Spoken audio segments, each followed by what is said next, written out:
Back. Folks, good to see everybody here on a Friday morning. Who was at the Digital Symphony yesterday?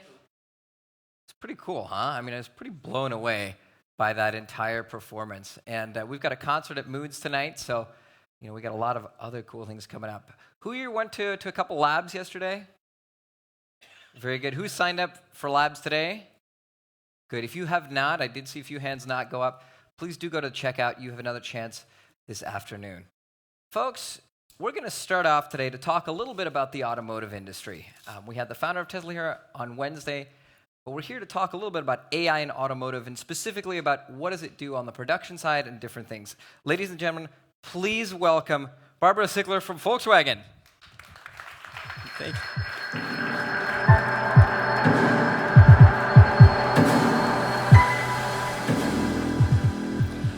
Morning also from my side. I'm very happy and also excited to be here today. My name is Barbara. I'm talking a little bit about AI in automotive, more on the internal side, and share a few learnings that we've had in Volkswagen Group around that. Now, I have three main topics I want to talk about. First is, what is AI? Because I realize people sometimes do not really know. There is a big hype around it, but what is it? Then second, what do we do with it? Giving a little bit of insight there. And the third part, what have we learned and how did we do it? What is AI? It's one of the biggest hypes in the technology industry at the moment, I believe. So AI is really the objective of reaching a super intelligence at one point. So we have had a definition here about a biological intelligence that we're trying to achieve. Now, there's a lot of talk about supercomputers, super intelligence. How do we get there? We get there applying machine learning. Machine learning is basically algorithms that you apply to learn from a massive amount of data. This is actually driving AI. You have data sets, you apply intelligent algorithms there, and you learn from it, you predict from it. So this is why we rather talk at Volkswagen about machine learning than about AI. We want to get away from the big hype, but really get down to achieving value add through this new technology. Now, what do you need to do? You need to collect your data. You need to store it centrally. You use powerful hardware. Some of you might have come across the term of GPUs. It's basically coming from the gaming industry, very powerful graphical cards that can now be used also on the B2B side to process the data and the algorithms. And then, of course, you need smart people who develop algorithms, formulas that analyze your data in simple terms. So this is how you achieve insight from your data. And this is what AI is ultimately about.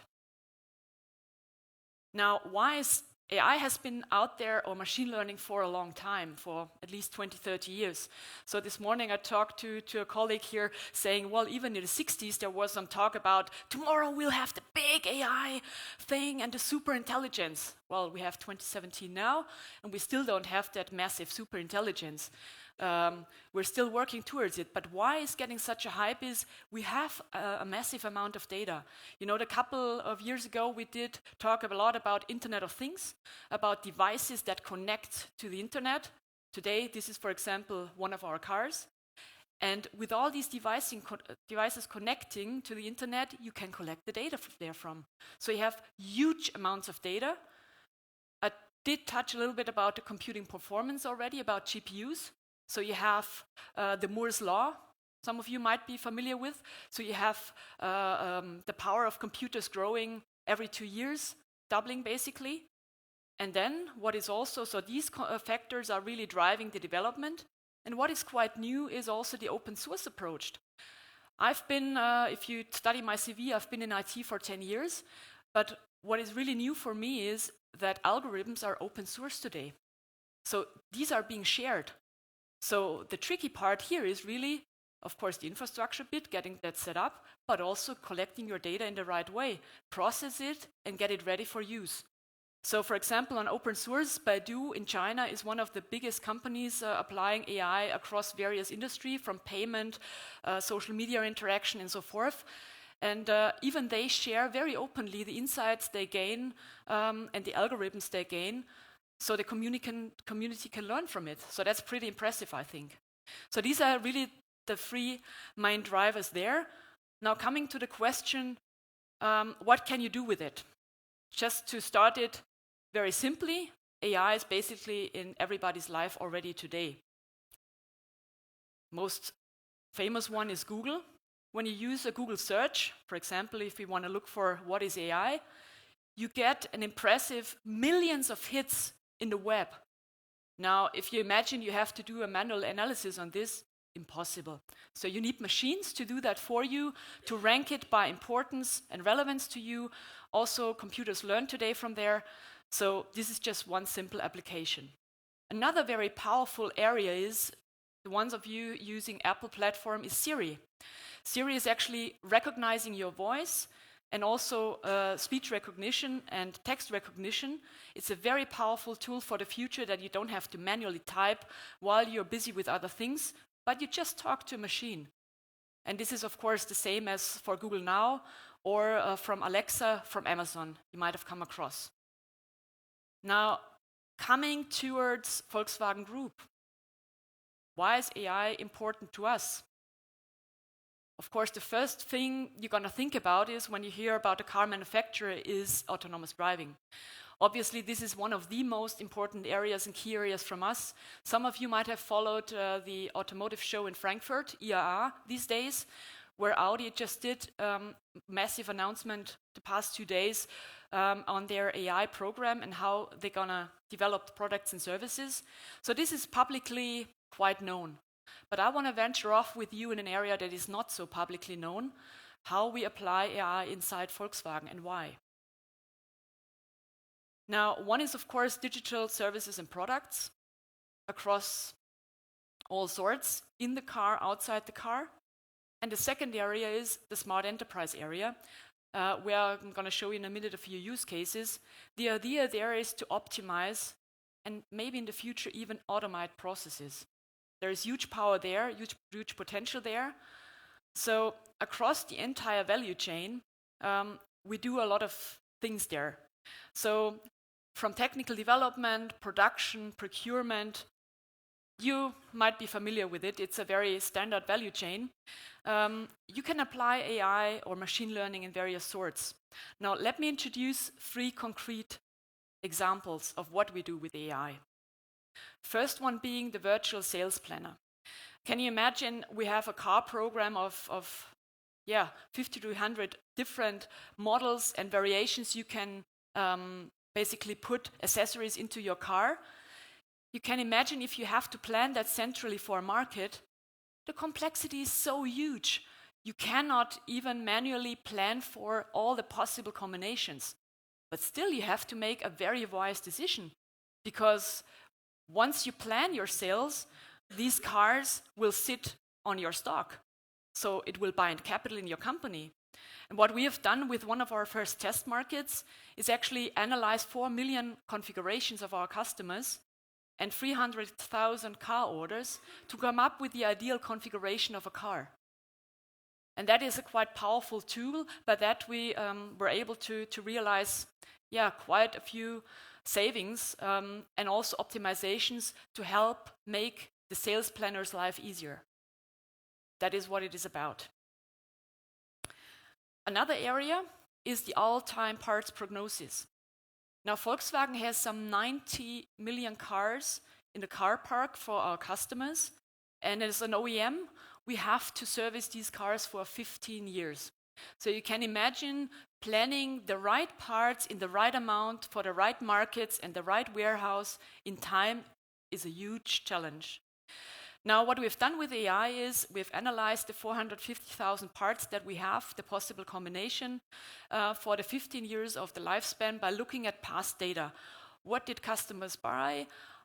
How much of them and where, and what car models are available in which market? And by that analysis, we were able to optimize again our stock and also optimize the delivery time for our customers. Coming to a bit outlook to the future. Now, optimizing traffic flows in cities is, of course, one of the biggest topics for an automotive OEM. We have started here a future I must say, research program. What we did here is we took test data from taxis in Beijing, because you see on the left, the taxis traditionally on the way from the city center to the airport, there was a lot of traffic jam traditionally, and still is. Now what we did is we took a quantum computer. Now you might have come across that. Quantum computers is a new way of hardware that is deemed to be more powerful than traditional GPUs or CPUs. It's still in the test and research phase there. So we partnered up there with D-Wave. It's a Canadian startup where we've used their hardware, took the data from Beijing and applied our algorithms. And what we did is we developed basically individual routings for the cars. Now, ideally, you start recognizing first what is the traffic pattern behind. How do people move in the city? Where is the likelihood of congestions the biggest? Then, once you start in the middle of predicting, congestions are likely to happen here or there. Over the next 40 minutes, for example, you take that data and try to optimize it with individual routings. So the customers, or in that case, taxis, can seamlessly venture and reach their goals and destinations. This is still, must say, in the test phase, but you can imagine for the future this has enormous potential, basically because this is a big problem in the biggest cities in the world. So Google has done a lot of work there, of course, and we as a car manufacturer come in with our car data, with our intelligence, and try to make people's life really better there. Now, what have we learned and how did we get there? We have founded in 2013 a team called Data Lab Munich. This is also the team where I'm based at. Because in 2013 we've recognized data is going to be a big thing. At that time we've referred to as big data, and we realized we can't really, in traditional IT structures, we struggle to set that structure up that we need to develop these innovative things. So a decision has been taken to found in Munich, far away from the headquarters actually, a competence team, at that time still a startup with 4 people, that start investigating that area. So that was pretty exciting. You might ask, why Munich? Well, in Munich there's 2 big universities, the LMU and the TU Munich. TU Munich, by the way, just won recently an award in a challenge with Elon Musk around Hyperloop. Not sure if you've come across it, pretty exciting there. So you see there is really big talent in town. So, and this is what we see as well when we hire and grow the team, that this talent is really wanting to stay in the city, stay in that environment. In simple terms, and excuse me for the Wolfsburg colleagues, to Wolfsburg, in the middle of nowhere, we can't get that talent. So this is why we are based in Munich. What has been done so far is we've developed more than 100 use cases, some examples you've just seen, up to the stage of a prototype. Now, this is really important. We started off as a prototyping test company, basically, or testing, not as a test company, sorry, but really as a team testing the concepts and venturing off and even acting as evangelists within the company. Because you can imagine a couple of years ago, no one really had big knowledge around data. At that time, we did talk about business intelligence, but not yet really applying algorithms strategically to a big amount of data. So that is also important. Now we are at the stage 4 years later to really move things into production, into serious use, which is a challenge in many things. I mean, we're called a lab, so this is an area we spend a lot of time and effort on. Now, what has been achieved, and this is really amazing, you have millions of savings. We've had here $200 million in saving that we have discovered across the value chain, and we're still not at the top. So there is still a lot more potential and not a lot more to achieve, and it's a pretty amazing number. Now, we have at the moment 50 team members with a very diverse and international background. We talk in a minute a little bit more about talent, which is the scarcest resource in that topic, and we're still growing because we figure out we have a lot more requests for our support than we can actually help people with. Now, the background of our team is analytics, machine learning, which means we have people who study mathematics, informatics, even physicians, which is a very broad area, and also business people, of course, who work a little bit with the business on where to discover the data potential. At the bottom, you will notice I talked about Volkswagen. You might know, just to spend 30 seconds on this, we are a big group. We have 13 brands. The brand newest one is Moja, around mobility services. And the team in Munich is really set out to service all these companies. That's also a very important aspect to really share what is being developed centrally with all the team members. Now, how did we get there? I did talk about 2013, where it was founded. Our focus was then really applying advanced analytics in various use cases. We are now focusing on applying AI, so we're starting that within this year, and really building, as I just mentioned, not only prototypes, but using that long-term and sustainably across our value chain. And what we see coming, and this is really a bit of a bet into the future, is autonomous systems. Now, what do we understand as autonomous systems? It's basically still systems that are set out to support our team members and employees in Volkswagen to do their job. Let me just outline one more example there. In the logistics area, you can imagine monitoring the supply chain for 120 factories worldwide is a big challenge. And we are producing about 10 million cars a year. So you can imagine the supplier network behind there is very complex and very international. And doing that monitoring, even per brand centrally, is very complex. So there we can apply intelligent algorithms, integrate data, and then monitor what is going on in our supplier network. For example, you remember perhaps the earthquake in Fukushima in Japan a couple of years ago. It is far away from Europe, far away from our headquarters.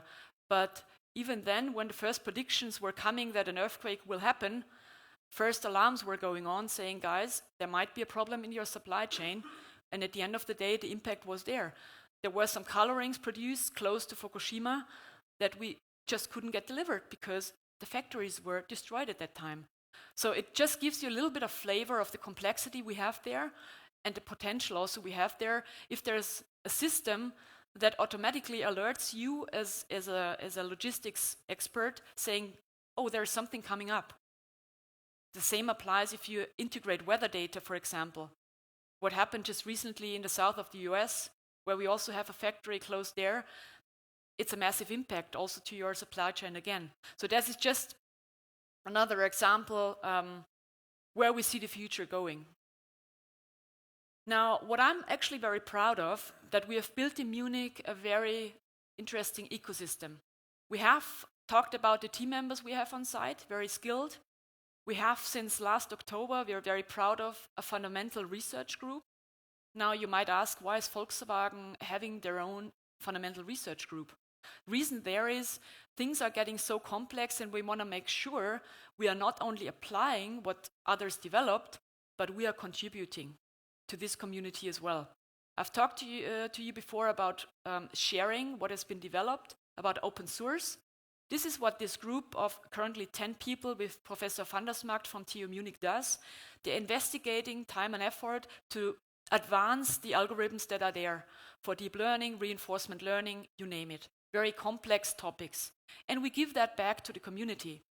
So suddenly we are part of a bigger community and a bigger round of experts in machine learning AI, which is then in turn very valuable for us because we learn, of course, also from these colleagues. Another aspect I'm quite happy to have is the startup collaboration space. We are at the moment still having the application phase for our AI incubation space running. So if you have good AI solutions and if you're a startup, please apply for our startup collaboration space. It's running until tonight. And what we will give you back in turn is actually a free office space, a funding of 30,000 euros for 3 months, and concrete contacts and integration into Volkswagen Group. And last but not least, of course, our ecosystem on site. We have the research group, we have the mentoring experts from our team, and as a matter of fact, also the autonomous driving technology group is located in our building. So that's what we give here within Volkswagen. And another aspect is, of course, the tech scene in Munich with universities, partners, For example, IBM, we're partnering with them in various aspects where the worldwide IoT center is located quite close to our office. So this is why Munich is very attractive already and becoming even more attractive for the future as more and more technology startups and companies are settling there. I did mention before the team. So we are driving, obviously, the digital transformation of Volkswagen, all concerning data topics. We have a team of 15 nationalities, or more than 15 nationalities. More than 20 different languages are spoken, main language being English, which is for a German company quite a move, as you can imagine. It starts with simple things like our working contracts are just in German, and then you have suddenly a team member coming on board who doesn't understand German. So we did push our colleagues in Wolfsburg a lot to kind of transform as well. And this is in a way also a bit the role of this data lab in Munich, to act as evangelists, as I mentioned before, on data, but also on new ways of working.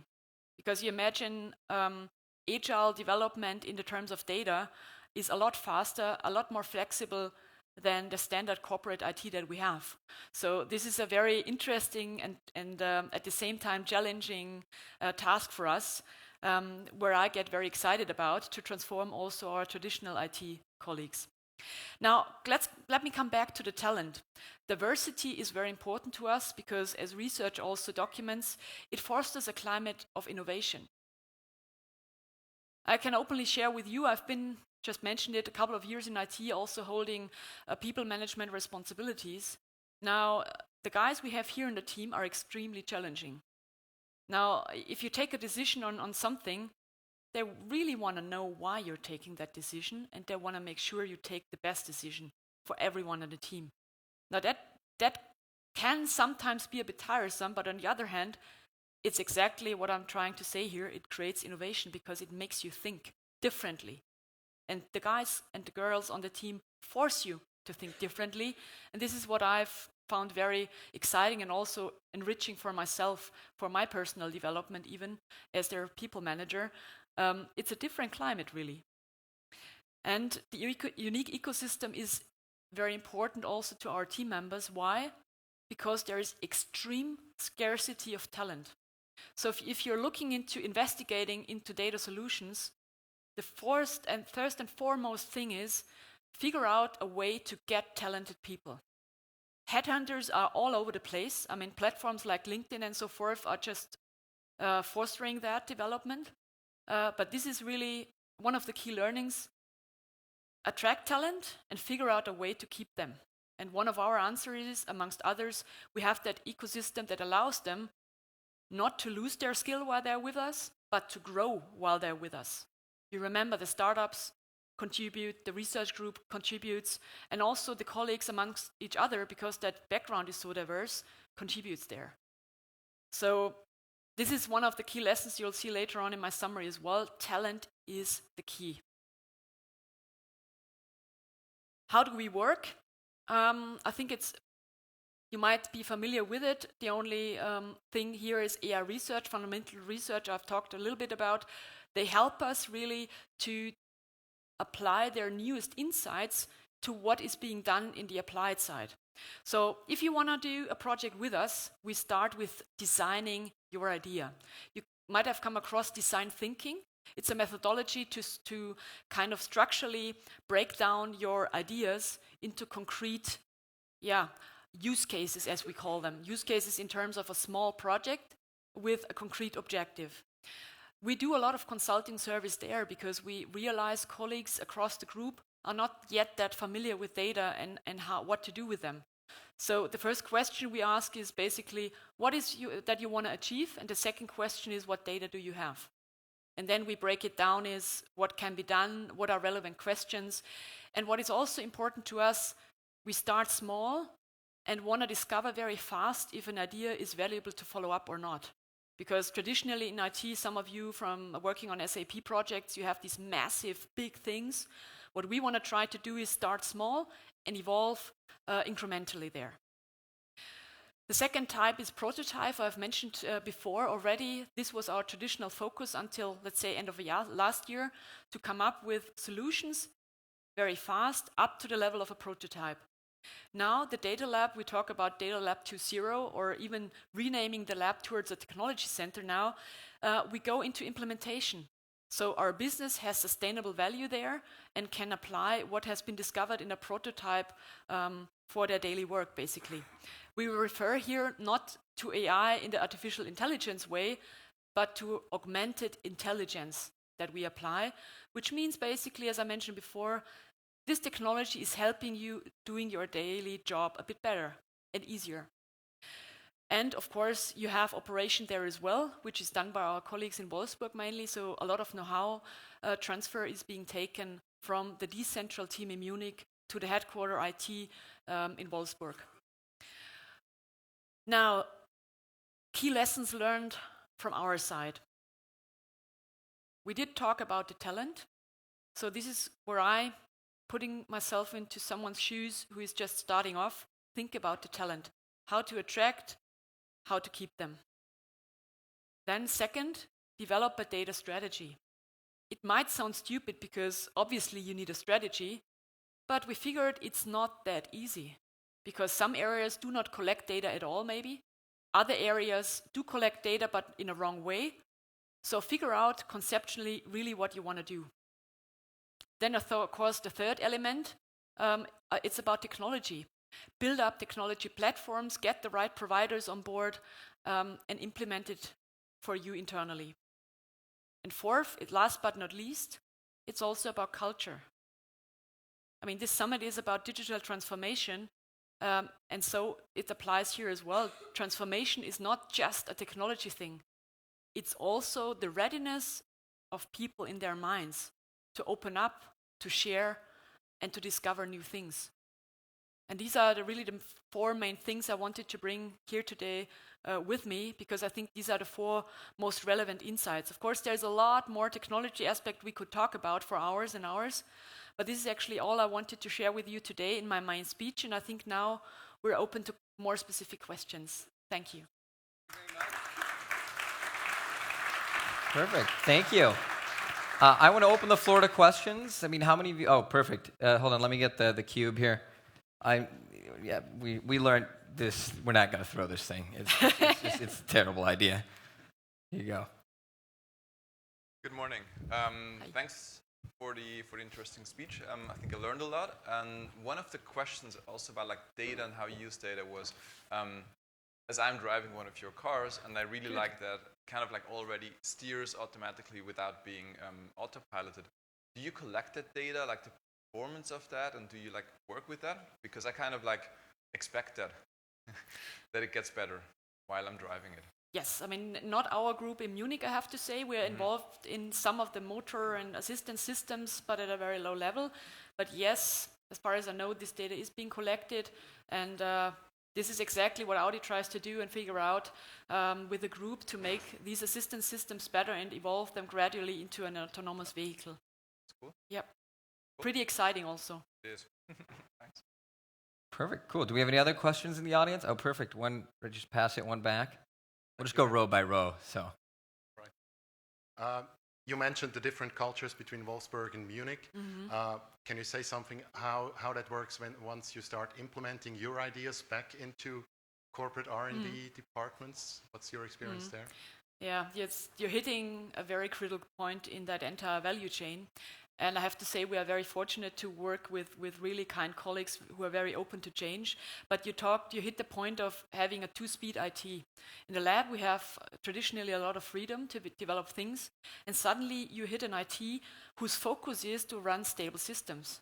So of course, a lab from the outside trying to poke the others saying, guys, you need to move, you need to move. So the way we approach this is start early and involve them very tightly. Because what we've learned also, they are very excited to join us in our projects and to give people from Wolfsburg the opportunity to stay in Munich for a couple of weeks or days in workshops. And really, what is most important is the culture thing, that both sides are open-minded and work towards each other. It's a process, it's evolving, I have to say. Yeah. Probably a lot of visitors from Wolfsburg the next couple of weeks, yes. Right? I take it for meetings. Yeah, historically, a lot of visitors, because today we have even an organization called Think New organization in Volkswagen, because you might be aware what's going on in our industry is fundamental. Not only the combustion engine is going to change to electric, but people are not buying cars, they're sharing cars.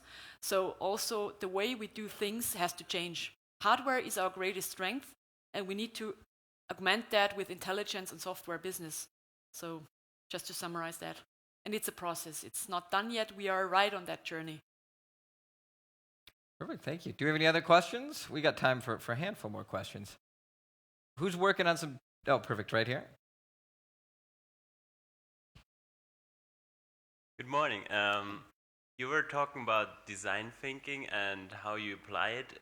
Do you use the concept of human-centered design like IDEO does, or how do you organize these workshops, or what is the approach there? Yep, we do not use that specific method yet, at least not that we know of. Let me put it that way. So let's make an example. You have a specific request to do things in after sales with your data. We would come to you basically with our experts, and we would explore what you have there. So you would say, well, my biggest problem is I don't know how many, let's make the spare part thing, how many spare parts I need in a specific warehouse at a certain point in time. Then we would work out what is the experience around it. We would not start with the technology bit, but trying to nail down what is it really that you want to achieve ultimately, because sometimes it turned even out that the question you initially asked is actually not the relevant one. We're venturing off to a completely different area. So we're discussing there a lot of very business and basic things, and then venturing through the process of applying that, and then only then getting into technology. This is for us in IT a challenge, because usually we started talking about tech before we really figured out what we want to solve. And this is why we really want to start off at this very end. Mm-hmm. Perfect. Yeah, just pass the cue back there. We'll get a little volleyball game going.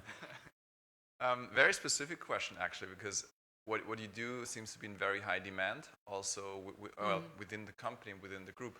Who sets the priorities? So who will tell you or tell yourself to actually go to that group or that unit to solve the next problem? Very good question. I mean, I have to say, Data Lab Munich is not the only group in Volkswagen, luckily. I mean, with 50 team members, you can't cover the need of such a big group. So the work from us is being prioritized by us in the group, basically, in Munich. We report directly to the CIO. He's reviewing our progress at least twice a year. The way we prioritize is based on the impact we're making in the business. The money we save or the impact technology-wise. Like the two areas I've shown before, and there needs to be significant progress to be made. And if not, like scaling solutions is not our primary focus, there's then other groups who will do that. People want a lot of coffee with you to like bribe you into set the priorities right. Right. A lot of Oktoberfest visit, I would take. Yeah, it starts tomorrow. Yeah, that's what I mean. A lot of people coming in. Cool. Perfect. We've time for a couple more questions. So, is anybody working on sort of a challenge like that, kind of trying to build out a competence center for AI? Well, you guys should. Sorry to say that. It doesn't matter which industry you're in. Well, so let's take that question. So where should they start, right? We got a whole bunch of people who are going to start at an AI competence center later today. So where should they start in their company? I mean, at least if you're looking for a place to kind of talk to kind of an area to be like, this is where we could save something, this is where we could do something. Yeah, where would you start? My recommendation would be get together with your strategy guys and your business development guys and really figure out what is driving your business. And where do you have the greatest pain point? Like in the financial industry, I believe, I'm not an expert there, but I believe their customer interface is changing dramatically. They're basically going a similar transformation than we are. Their business model is changing. So I would figure out with the strategy guys, what can we do there? Because physical presence in the future of banking, I don't believe it plays that of a big role as it is today. So figure out what is driving your business, and then figure out as a next step what you can do with data, and where AI or technology overall, I mean, AI is being probably overhyped in many cases, but where technology can help you. And I'm sure data insights will be part of it. I'm sure. Mm-hmm. In a lot of ways, the first question I think you'll probably get when you come back here is like, whoa, but this sounds expensive, right? It's like talent, ooh, this could be expensive. when you said, you saved $200 million in terms of what you guys have done in that sense, how directly have you been able to measure that? So if you come back with a slide deck like, hey guys, look, we did these 5 projects and $200 million returned to shareholders, I want to grow. And they'd be like, absolutely yes. Or how much of that is like, we save time per car? Like, how easy was it for you to kind of define the value that you brought back into that $200 million number? It's a very big discussion with our controllers. I would imagine. Hence the question. Because ultimately it comes down to the question, which cost center is going to get rid of some money? Or where can I take the money away from and where can I put it in? So biggest discussion, the way we do is we let the business people develop the business case. Of course, that's not a discussion we IT people are in. It's driven by the business. And it's amazing, the opportunities. I actually didn't believe the numbers when I saw them first. I said, guys, come on, let's keep it low. You don't talk about such a big impact and say, well, if you have it annually and then count it over the years, the impact is huge because we haven't done a lot with our data in the past. And so we are growing that. And yeah, I think there's a lot more to come. I'm excited. To see what you do, especially on the supply chain side as well. I mean, in terms of certain companies like Apple right now, air shipping freights are going up for the new iPhone. You're seeing they've done a cool job at also optimizing their new freight sort of system for that whole thing going forward. Perfect. Do we have any other questions from the audience? Adrian, here we go. Hello, thank you for your speech.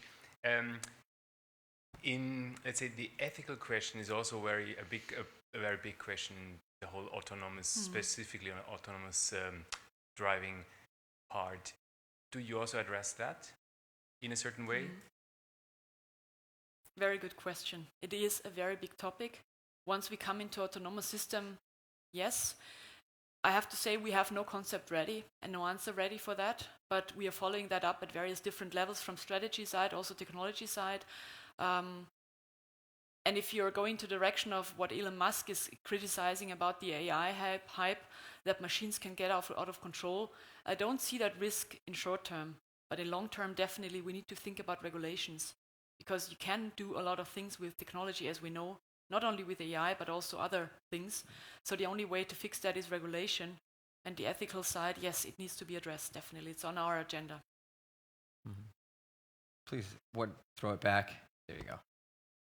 I have actually 2 questions. The first would be, how come that Volkswagen, as such a huge technology company, started realized in 2013, I think, that they can use the data that they are collecting every day?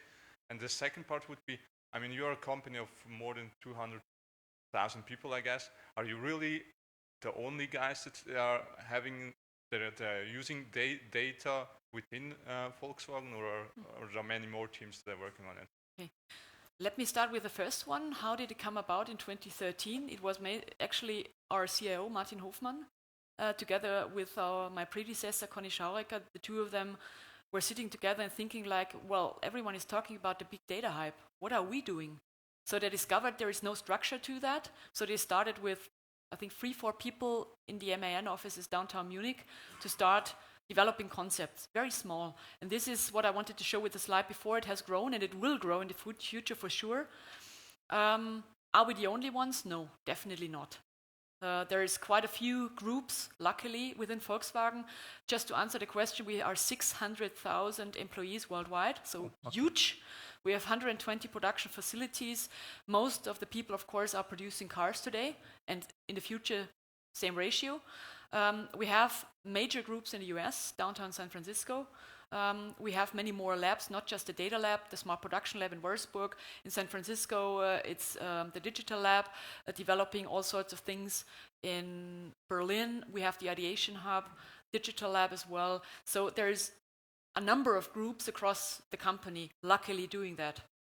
It would be sad if we were the only ones. Perfect. I assume there's a lot of collaboration between the groups. Yes, as well. sorry, I missed that one. Of course, we collaborate very closely. We do projects together.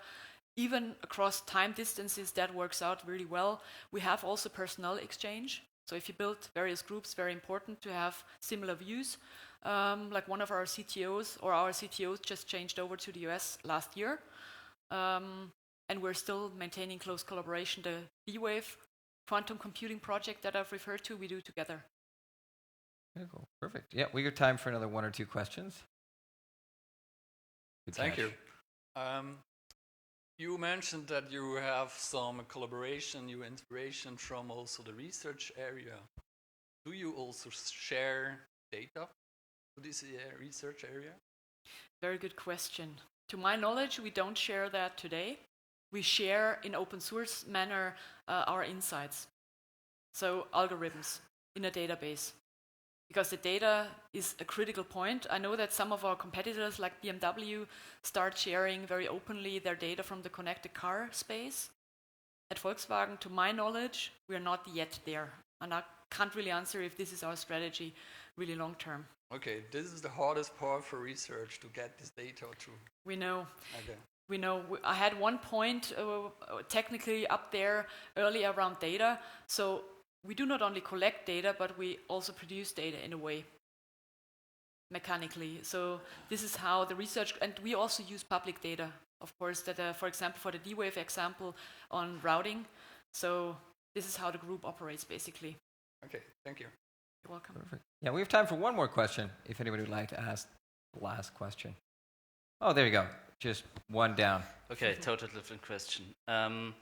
How do you see your company Volkswagen in comparison to other companies in the market? I mean, for example, there's Tesla, which is also very hyped, right? And so are you on the front, or do you see yourself like running behind a little bit?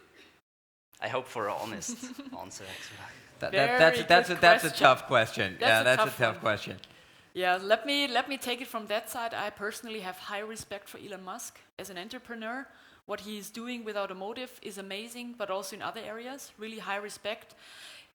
Honestly, I don't have a clear view if we're behind or not behind. I know we have a great strength in hardware that now needs to be extended to the software world. And this is where we are at. Basically, we are not the top leaders. I don't think so, but we're making good progress. Let me put it that way.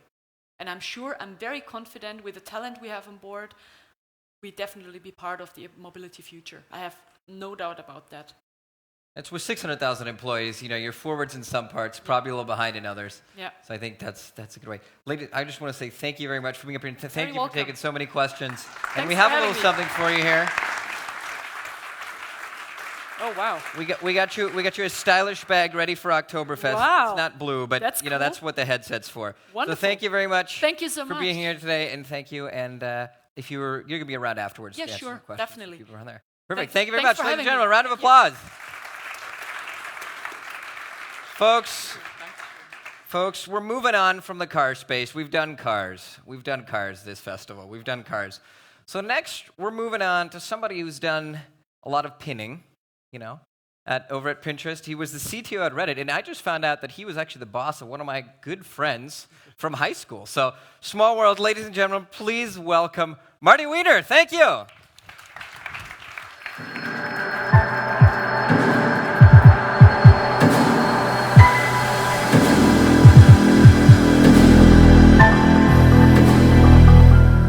Scary to see myself that big. Hello, how's it going? I'm super excited to be here. It's been 16 years since I've been in Switzerland, and I love the architecture. We don't have things that are from 1300 in the US. We didn't have a country back then. So I love exploring the architecture out here. One thing I'm a little nervous about is whenever I'm in a new country is will my jokes translate? So we'll have to see if I'm funny over here. In Japan, it seemed to work. In China, nobody laughed. Damn it. So anyway, today I'd like to talk about building culture. And I'm always hesitant to put the word culture when I'm building, when I'm going to give a talk, because people don't want to come and listen to culture. So I kind of have to trick you. So I think my title must have changed between now and then. But I've now tricked you into listening to me about culture. I was a founding engineer at Pinterest. And I was a first CTO at Reddit, and now I'm off on sabbatical land attempting to write a book. Attempt being the key word there. I'm trying. But throughout this time, I learned a lot about building companies, and I learned that building a startup is very, very hard. And I'd like to make it less hard, which is sort of why I'm writing this book. It's about building companies from zero to IPO. And this is one portion of all of that. So what I'd like to do is talk to you a little bit about how companies grow, and then that'll set the context for some of the discussions I want to teach you that I've learned about culture. This is Instagram. Instagram's growth. That's the y-axis is millions of users, and on the horizontal is time. Interestingly, the Pinterest graph looked exactly the same. They were always almost exactly like 2 months ahead of us. It was a strange, bizarre thing that we were sister companies kind of growing up together. And the way companies evolve is in the beginning, you're developing an idea. This is usually when the founder is supposed to be paying attention in calculus, right? But they're drawing. And then you launch, exciting, and then nothing happens. At Pinterest, we used to, the founder said that we were in stealth mode, but not because we wanted to be. That was sad. And then something happens. People are coming. We're not really certain why, but they're coming. And then this is when you become a big successful business.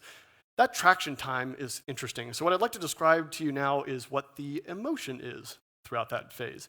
This, to me, is pure creation bliss. These days, with Amazon, with GCP, and all these things, I can make an app, and I can make a backend, and I can deploy it out to the universe with maybe one engineer now. It used to maybe require two. I think I could do it on one, maybe even half, while I'm watching movies. This is also bliss. You get a couple friends together, you're getting ready for launch. It's pure creation. It's so cool. This is hell. Because this is when you have launched your product and nobody gives a shit. This can be a really hard time. And look at this time frame too. Pinterest was about the same. That's 9 months. And you're sitting there wondering, should I pivot? And I guarantee someone here is going to ask me afterward, tell me about when I should pivot. And that's the billion-dollar question. I'm starting to put together a few things to hint toward it, but if I knew the answer, I'd be far richer than I am right now. This is a different hell with more hackers. Usually at this point, you have accrued a couple of employees who, they're okay. They're not great. It's about who you could get, and you're not sleeping anymore. You found success, but now you can't sleep. And normally these friends who you had so much fun with, now they're your mortal enemies. So, you hate everything, but you got to keep going. And now this is hard. This is when usually the phase of the company where you figured it out, you're getting your management working, things are starting to sort out, and it's getting better, but it's still really hard. And this is when you realize you don't know what the hell you're doing. And now the healing can begin. And this is when you get to a maturing engineering org like Pinterest and Instagram and Facebook and these other companies are. So my objective is to get you to anybody who's in this position to hear faster and through it smoother. The way I describe these phases is this is adolescence. It's pure fun. It's okay. You can do whatever you want. You can't really break things. And it's these awkward teenage years where your voice is cracking and it's just really awkward because you don't really have things figured out. It's a weird phase. This is the phase I'd like to focus on because, and I have to do this in one breath for funniness, you have found a path to success. Somebody cares. You've got traction. But your app is breaking all the time. Your tech debt is mounting. You have no HR support staff. You need funding. You need to build product. Your lead engineer is an asshole. You have to fire the next engineer who can't code. Hiring is difficult. And you have 15 engineers and growing. And whatever systems and processes you had previously, they're not working anymore. This sucks. This was pretty much, Pinterest at a certain phase and Reddit when I joined. So there's a lot here. I can't do it all, sadly. I'd like to, but brace yourself, traction has come. Do you have Game of Thrones here? Does this translate? Whew. Okay, good. All right. I only have 30 minutes, actually less now since I just spent about 5 minutes talking about it. But so what I've done is I've got a lot of topics I would like to cover. I've whittled it down to 2 that I think are the most critical because they're not discussed enough. And they're about this concept I've sort of developed that's an aggregation of other concepts that others have developed called debts. And I'm going to describe what I call 5 debts, and there's actually a few more. And those debts in any corporate structure will lead into my discussion about a deeper understanding of culture, where I'm trying to give more framework to how we discuss culture. So let's do it. So the 5 debts I'm going to talk about today are pretty much what I experienced when I joined Reddit and what we had to work on to get Reddit into fast-moving pace. This is about 2015. The company had gone through some interesting different phases, but I was basically brought in to make the company, as I jokingly call it, a boring, normal Silicon Valley company. No more excitement. Make it fast-moving. Make the excitement on the good end, not the crazy end. And it's about building a really fast-moving engineering org that just can pump out great products all the time. So I'm going to go through 5 here. There's corporate debt that we had to deal with, brand debt, technical debt, management debt, and culture debt. And there's 3 other debts that I defined when I first joined Reddit. that help me sort of break down this big problem, but I'm not going to go into them as much. There's, of course, actual debt, right? I guess I need a different symbol than dollars. But anyway, there's product debt. That's another big problem that companies take on. And there's home debt, meaning usually if you're working your butt off on these startups, your home suffers. And that's honestly what I'm doing right now. I'm on sabbatical with kids.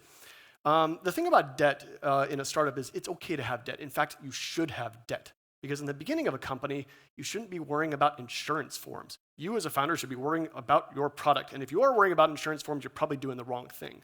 So as you build the company, you should accrue debt, and then you have to figure out the right time and place to pay it down. And that's pretty much how every company acts after they get past traction. They've accrued a lot of debt, and now it's time to fix it. So corporate debt. I think this is a good mix of engineers. The thing that a lot of engineers forget is that you're not engineering in a vacuum. You've got to have all these other support structures in a company. So this is debt affecting the operations of the business. This is where, for instance, contracts are not being written well. For a while, you've just been kind of writing them on napkins or something. That's got to be fixed because that's not optimal. That's not legally copacetic. So that's why you hire in business development, procurement. Common HR functions tend to get neglected. That's something, especially in small startups, if you're working at HR, you're probably doing the right thing, but at some point you need to start making sure that your company is happy and healthy. Financial, you need to be tracking it, you need to be modeling it, and legal is another common one. These are some examples of what I describe as corporate debt. And these are all things that typically are accrued by the time you get to traction. And the reason why this is so core is that it is the very middle of your company. Your engineers cannot be creative and focus on the next big thing if they're worrying about, if their paycheck's going to come in because finance doesn't have their stuff together. So this is one portion of it. It's something that we had to work on at Reddit. The way we did this, honestly, is we hired some really great executives and we said, go make it happen, and they made it happen. Brand's another one that companies tend to accrue. This is debt affecting the perception of the company. Every company tends to have this, especially startups. One example of this kind of debt is negative or the incorrect perception. Incorrect meaning that you want everybody to believe in your company in this way and they think of it this way. Another one is lack of awareness. In the early days of Pinterest, nobody knew what Pinterest was. I'd go to them and they'd be like, Pinterest? And that was, that has major ramifications. Some of them are obviously user growth. This is why you hire a marketing team, so people know who you are. Monetization, your ads people need to be, that brand needs to be managed as well. This is something that we've been working on at Reddit and making a lot of progress. The ability to pivot a product. If everybody believes your product is X, Y, and Z, and you want to start moving it, this could be exceptionally hard. And hiring. This is one you may not think about, but if you're a CTO or VP of engineering, you better be a brand person because you cannot hire. In those early days of Pinterest, I'd go to senior engineers and they'd be like, who are you? I don't care. Now Pinterest could hire anybody they want. But we had to work on engineering brand as well as corporate brand and everything else. So it really impacts your hiring.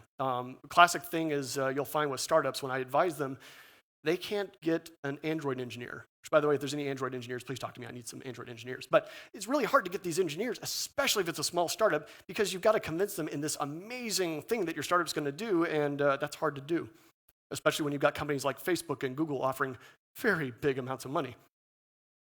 Technical debt. I'm assuming everybody in here kind of understands technical debt, but I'd like to hone it just a little bit more on what my definition of it is, and that's debt affecting the ability for engineering to deploy sufficiently bug-free and performance systems. What I mean by that is I don't care if there's crap code over here as long as it doesn't affect my ability to push out new ideas.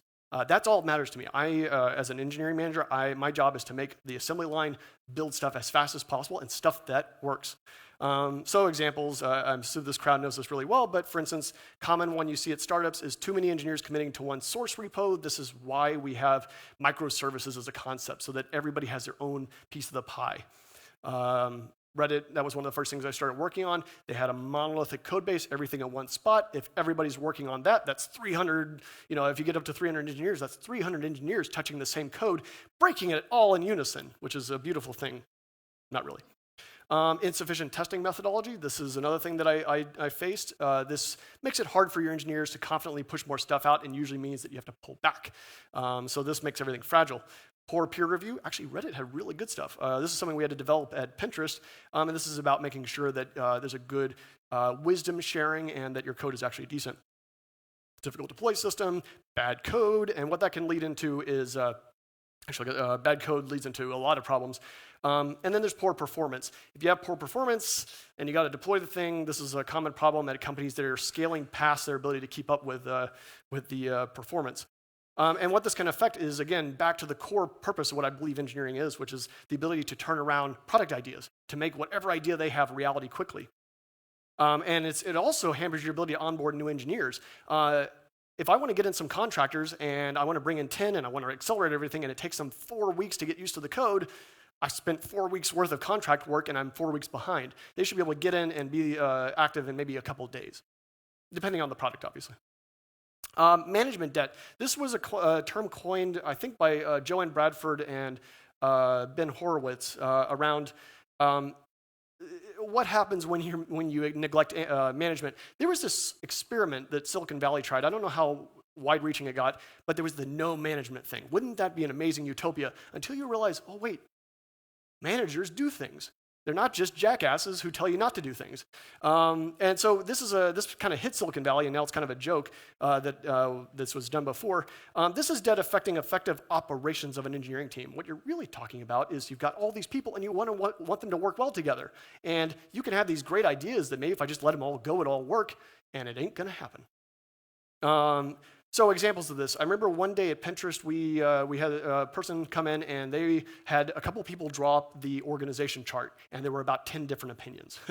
And so this commonly results in, you have your operations, and then you have infrastructure, you have product teams, and you have the user. Well, you want them to all flow super smoothly all the way up so that nobody ever knows that they're depending on anybody.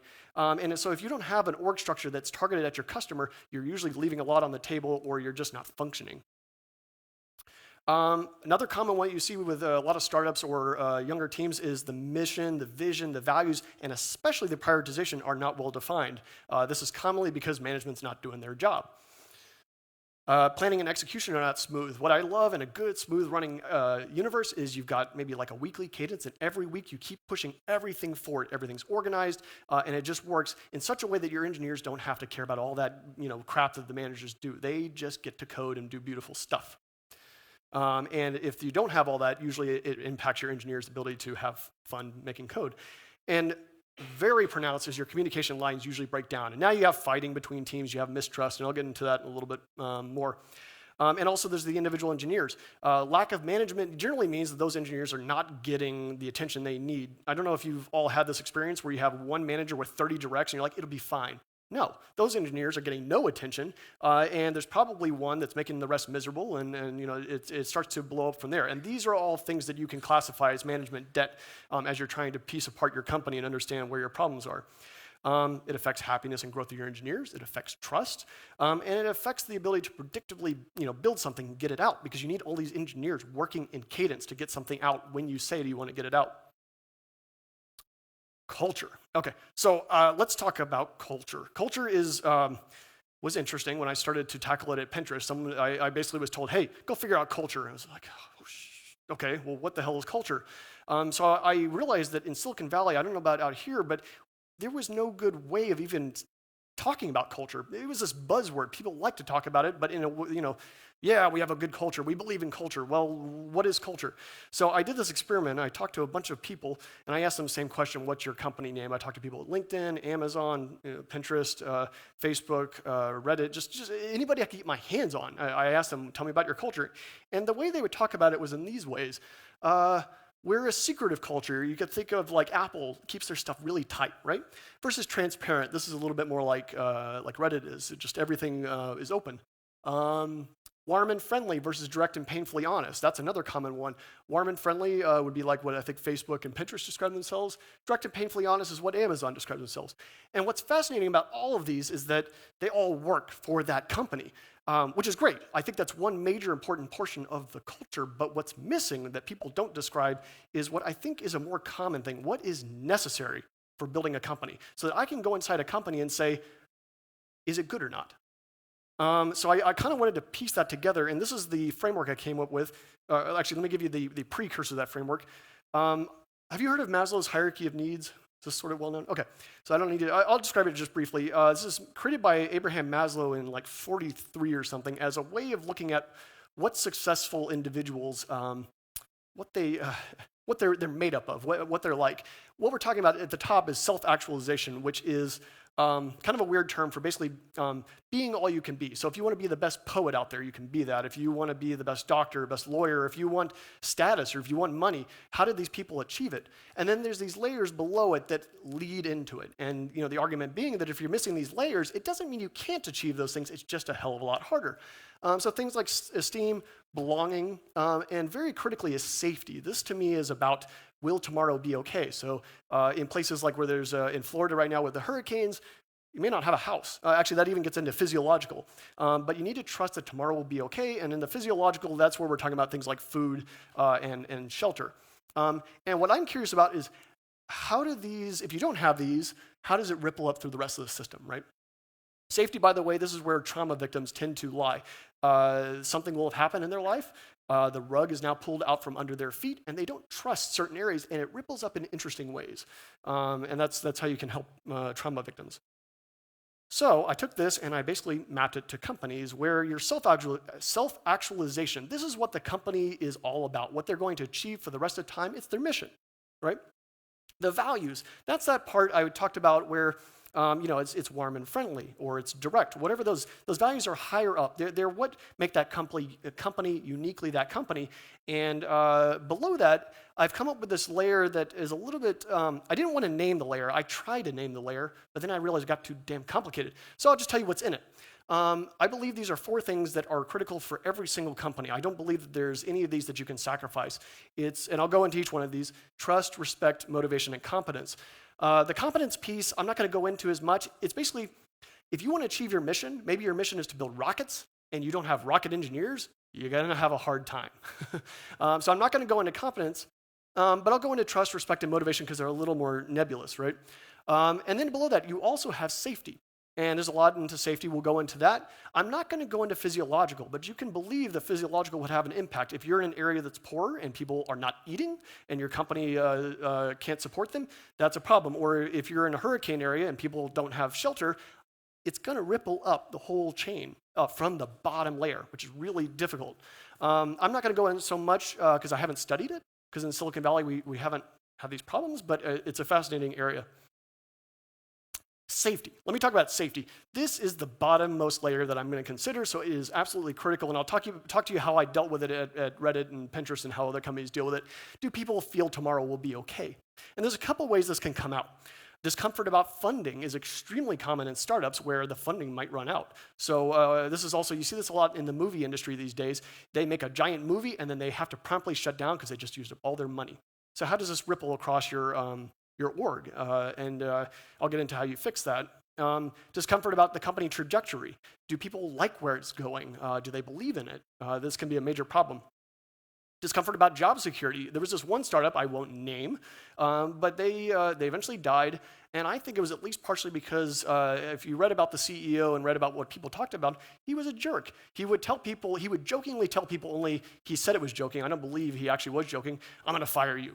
And that goes right to the core of people's safety. They got kids at home. They got a mortgage. You're going right, so they may laugh it off and then be, actually terrified. And how is that going to ripple up? The core tenet I've thought about here is that if you don't have safety, no matter how good your values are, no matter how well stated they are, they're going to mess it up. Discomfort about physical and emotional safety. You're seeing a lot of this come out right now. I won't name the companies. You might imagine them. They've been in the news around things like sexual harassment. This goes right to the core of safety for a major portion of your population, which is really bad. Anger is another common one that we have to deal with. And this goes to, makes people just not want to come into work. It makes them uncomfortable to be in work. That's really messed up. So how do we fix this? The top one, transparency. This is one way you can address funding issues. I've seen companies weather these storms pretty well by the CEO being absolutely transparent. We're running out of money. Here's what we're doing about it. Here's what I'd like to do. And here's where things will go. The reason this is so critical is because safety lies deep with the area, the territory of why, the belief system. And humans are really good. If they don't know the why, They make up the why. They don't even know they're doing it. They just make up the why. And oftentimes they assume the worst. So if you tell them, you're transparent with them, it may be that it's an unsafe environment. They may lose their job because funding runs out, but at least they know all the details. And they know that you're working on it, you care about it. Yep. Painting a clear picture of goals and vision. This can really help out because a lot of times safety comes down to a now. It's a very visceral today thing, right? I'm terrified about tomorrow. If you set a vision and you talk to them about a year down the road or 2 years down the road, this is very useful for the human brain because they can say, well, today sucks, but I see where we're going. And I did this, we did this at Reddit, and I think it was one of the things that helped a lot to clear up safety issues. Being open and honest with people about careers and status. This is very critical so that they know they don't have to fill in the mental workflow about if their manager likes them, which people will assume their manager hates them very often. Firing people who undermine safety. This is something I had to deal with a couple times. Here's the deal with safety. It's two-sided, right? You've got the people making unsafe environments, and then you've got the people who feel unsafe. Even when you fire them, it's still in the walls. Like whatever was bothering them at whatever company, I've seen this in many different companies, you fire the person who's causing an unsafe environment, and people still feel it for months, even up to a year. And sometimes you just lose those people, sadly, because they just can't get their head around it. The walls have memory, right? So that's why I've told people, you've got to understand who is causing safety issues. You've got to get them out of there fast, or see if you can resolve it like now. And that's why it's so critical, because it's, again, at the bottommost layer. And then also building an inclusive environment. Anybody who is not in the majority of your company is just not going to feel safe if there's nobody who's like them. It's just a natural human thing. So I'd like to reiterate, fix safety first, fix it fast. So at various companies I've helped advise, we identified a safety issue. That's the first thing you go after, and you fix it fast, and then you're going to spend about 6 months dealing with the rest of the ramifications of whatever safety issue there was, and you work hard on it. And if this is an issue you're dealing with, come talk to me. I've done a bit of it. Next one, respect. I'm sorry to use the word in the definition of it, but respect is a funny thing, and it's culturally dependent. It's basically, do people feel respected, and are they respecting others? This is a bit about boundaries, and sometimes boundaries are assumed. For instance, is a handshake okay? That's an interesting thing around respect. So what's important in a company is you define what respect means. And a lot of companies define that around, it differs by company. One I love to talk about because it's so fascinating is Amazon, extremely successful company. And they're very direct. One engineer told me what you do in Amazon is you go up to somebody and say, you screwed this up and here's how. That's normal. And that's the respectful communication. You kind of have to get used to it. At other companies, it's more warm and friendly. But it works for them. That's what's so fascinating about it. Respect is often eroded by assholes. And by the way, if someone shows me some kind of data that says hiring an asshole gives you 30% uplift in impact and ability, let me know, because I've not seen that data. There's a big trend happening right now. I kind of call it the no asshole revolution. Some companies, are you familiar with Slack? It's a very common chat program, especially in enterprise in Silicon Valley. And they have this really fascinating thing they call the no asshole rule. If you're an asshole twice, you're out. It's as simple as that. And I think that's very interesting. I think it helps people understand what's okay. It's weird. Why are people jerks in the workplace? Leave it somewhere else. And miscommunication. This is extremely common, and this is one I work a lot on with companies. A lot of times, there's just miscommunication. I wish I could have shown it to you. I have a whole deck on communication because you have to teach engineers about communication. Because the weird thing is, we're not, at least in the US, we're not taught about how emotions work. In school, you're taught academics. We're never taught about our own brains. And so that's missing. It's something we're doing with our own kids to teach them how your brain works. So I have a whole deck on teaching engineers how their own brain works. Because the weird thing is, there's all these cues. I am currently sending a lot of cues to you with my body motion and all that, my face. Well, it all goes away when you're talking to them on the phone, and it really goes away when you're talking over email. So you can get a lot of miscommunication, and that's something I work on a lot. So clarify your values, the behaviors that are okay. This is very important. And enforce them.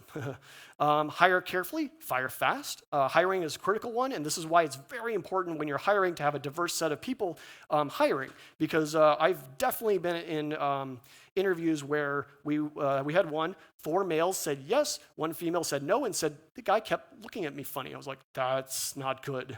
We would have missed that if it was all males. So it's very critical you hire carefully.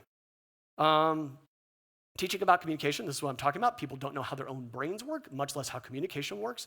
If you want some help, if you would like to see this, I'd love to share it. I'm starting to share it now. I basically talk about the way our human brain works with network diagrams, because engineers love that stuff. Okay, motivation. Here's a critical thing about motivation. You could have the most competent team, a respectful team, a trustworthy team, but if they don't give a crap, you can have a hard time. So this is really, are people excited to accomplish your mission? This is what I think the CEO's job is, get up every single week and get people pumped up again. No matter what was happening that week, on Friday over beer, they're excited again about Monday. One way to break down motivation even deeper was described by a guy, Daniel Pink, and he described it as 3 pieces: autonomy, mastery, and purpose. Where autonomy is people like to they like to be their own people. And so they'd like to tread their own path. Mastery is all about they like to build the world's greatest, something exciting, right? And purpose, they like to have a sense of direction. What's fascinating, and I'll get into this here, is that oftentimes, and I experienced this at Reddit, people mistake autonomy as a reward. And that can be a reward. It has to be done in the right sense. But if you have too much autonomy, it's bad, because now everybody's going in a different direction. People recognize that, and then it's bedlam. So don't make that mistake. Unclear purpose is extremely common. Where are we going? What are the goals? What's the prioritization? What am I supposed to be working on? You can fix motivation by giving an appropriate amount of autonomy, and there's a really good model for this if you're in this situation. It's called situational leadership. I think we'll send out the slides, but I have a link to it, or you can Google for it, and it talks about a way to look at a team, look at a person and what they're doing, and suss out how much coaching you should be doing versus how much direction you should be doing. And this is critical because this will affect their motivation. If someone feels they're being managed, micromanagement, they don't like working. Add good goals and incentives, and understand what your incentives, what people like about incentives. I found that one group in one company I was advising loved parties, which blew my mind because I'm an engineer. I don't like parties. It's social, right? But they like parties. Engineers, I think, like. Some of them like to be seen, and have a lot of respect among their peers. So try to get them speaking at conferences, do things like that. There's a lot of different incentives. Some are just incentivized by a little bit more money because they, have a mortgage, and San Francisco prices. And then ensure that your goal formulation balances the top down and the bottom up. This is something that we did at Reddit, I think, pretty well when we came in. The executives need to get together, and they need to formulate where things are going for the next quarter. But then they should go to the engineers and say, we need to build a search engine. Come back to me with a plan. And now everybody has been part of the planning process, and they're invested, and it leads straight to their motivation because they have a piece of the autonomy pie, and probably you'll get a better answer. It's funny, as an executive, I started to realize how distant I was from the problem sometimes. Trust. I left this one a little bit for last because it is the hardest. I felt like it can be really hard to regain it once it's lost. And what trust is talking about is you'll know you have achieved trust when dependencies are not felt in the company. And what I mean by that is I should be able to build whatever team I'm on. I'm going to depend on a bunch of other teams. I need machines from operations. I need some new piece of service from infrastructure. I need these various other things. I need legal support from legal. But while I'm dependent on all of those groups, I don't want to feel the dependency. So it's all about making, you have this graph of dependencies, making them not felt. In the same way, when I walk on this floor, I'm very much dependent on it, and I can trust that it will be solid, I hope. Oh, okay. It's solid. It's my walking sucks. But you have to be able to trust, and if you do that, the great thing is your entire organization, everybody will work together, and you will be able to make products way faster. You'll just see them come all the way up. And I'll show you how you kind of identify it. They're often eroded by a lack of healthy communication. You will see this oftentimes when people have an email going back and forth and it's getting heated. I actually tell people, if I see that email, you stop the conversation right there, you get coffee. Lack of healthy assumptions about others. This is also, I mentioned if you don't know why, you assume the worst. Engineers love to do this. What I tell engineers is focus on you. We've got plenty of problems. This is, I think, a line from someone at Netflix. I'm forgetting where. We've got plenty of problem finders. I need problem solvers. So I start to orient my engineers to come to me with 3 solutions. And then you will see that they will think far and deeper about what's going on, and they'll stop assuming that that group is a jerk. I've seen that so many times. They told me it was going to be here by Tuesday. It's not here. They must be jerks.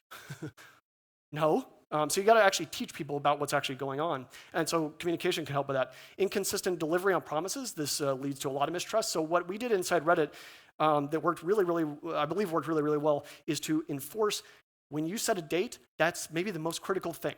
And we will sometimes slip dates, but everybody, and it doesn't matter if you're working on Postgres, or if you're working on something in operations, or especially product where you've promised stuff by marketing, does not matter. We want to get everybody into this cadence of delivering on promises, and then the trust comes all the way from the bottom to the product.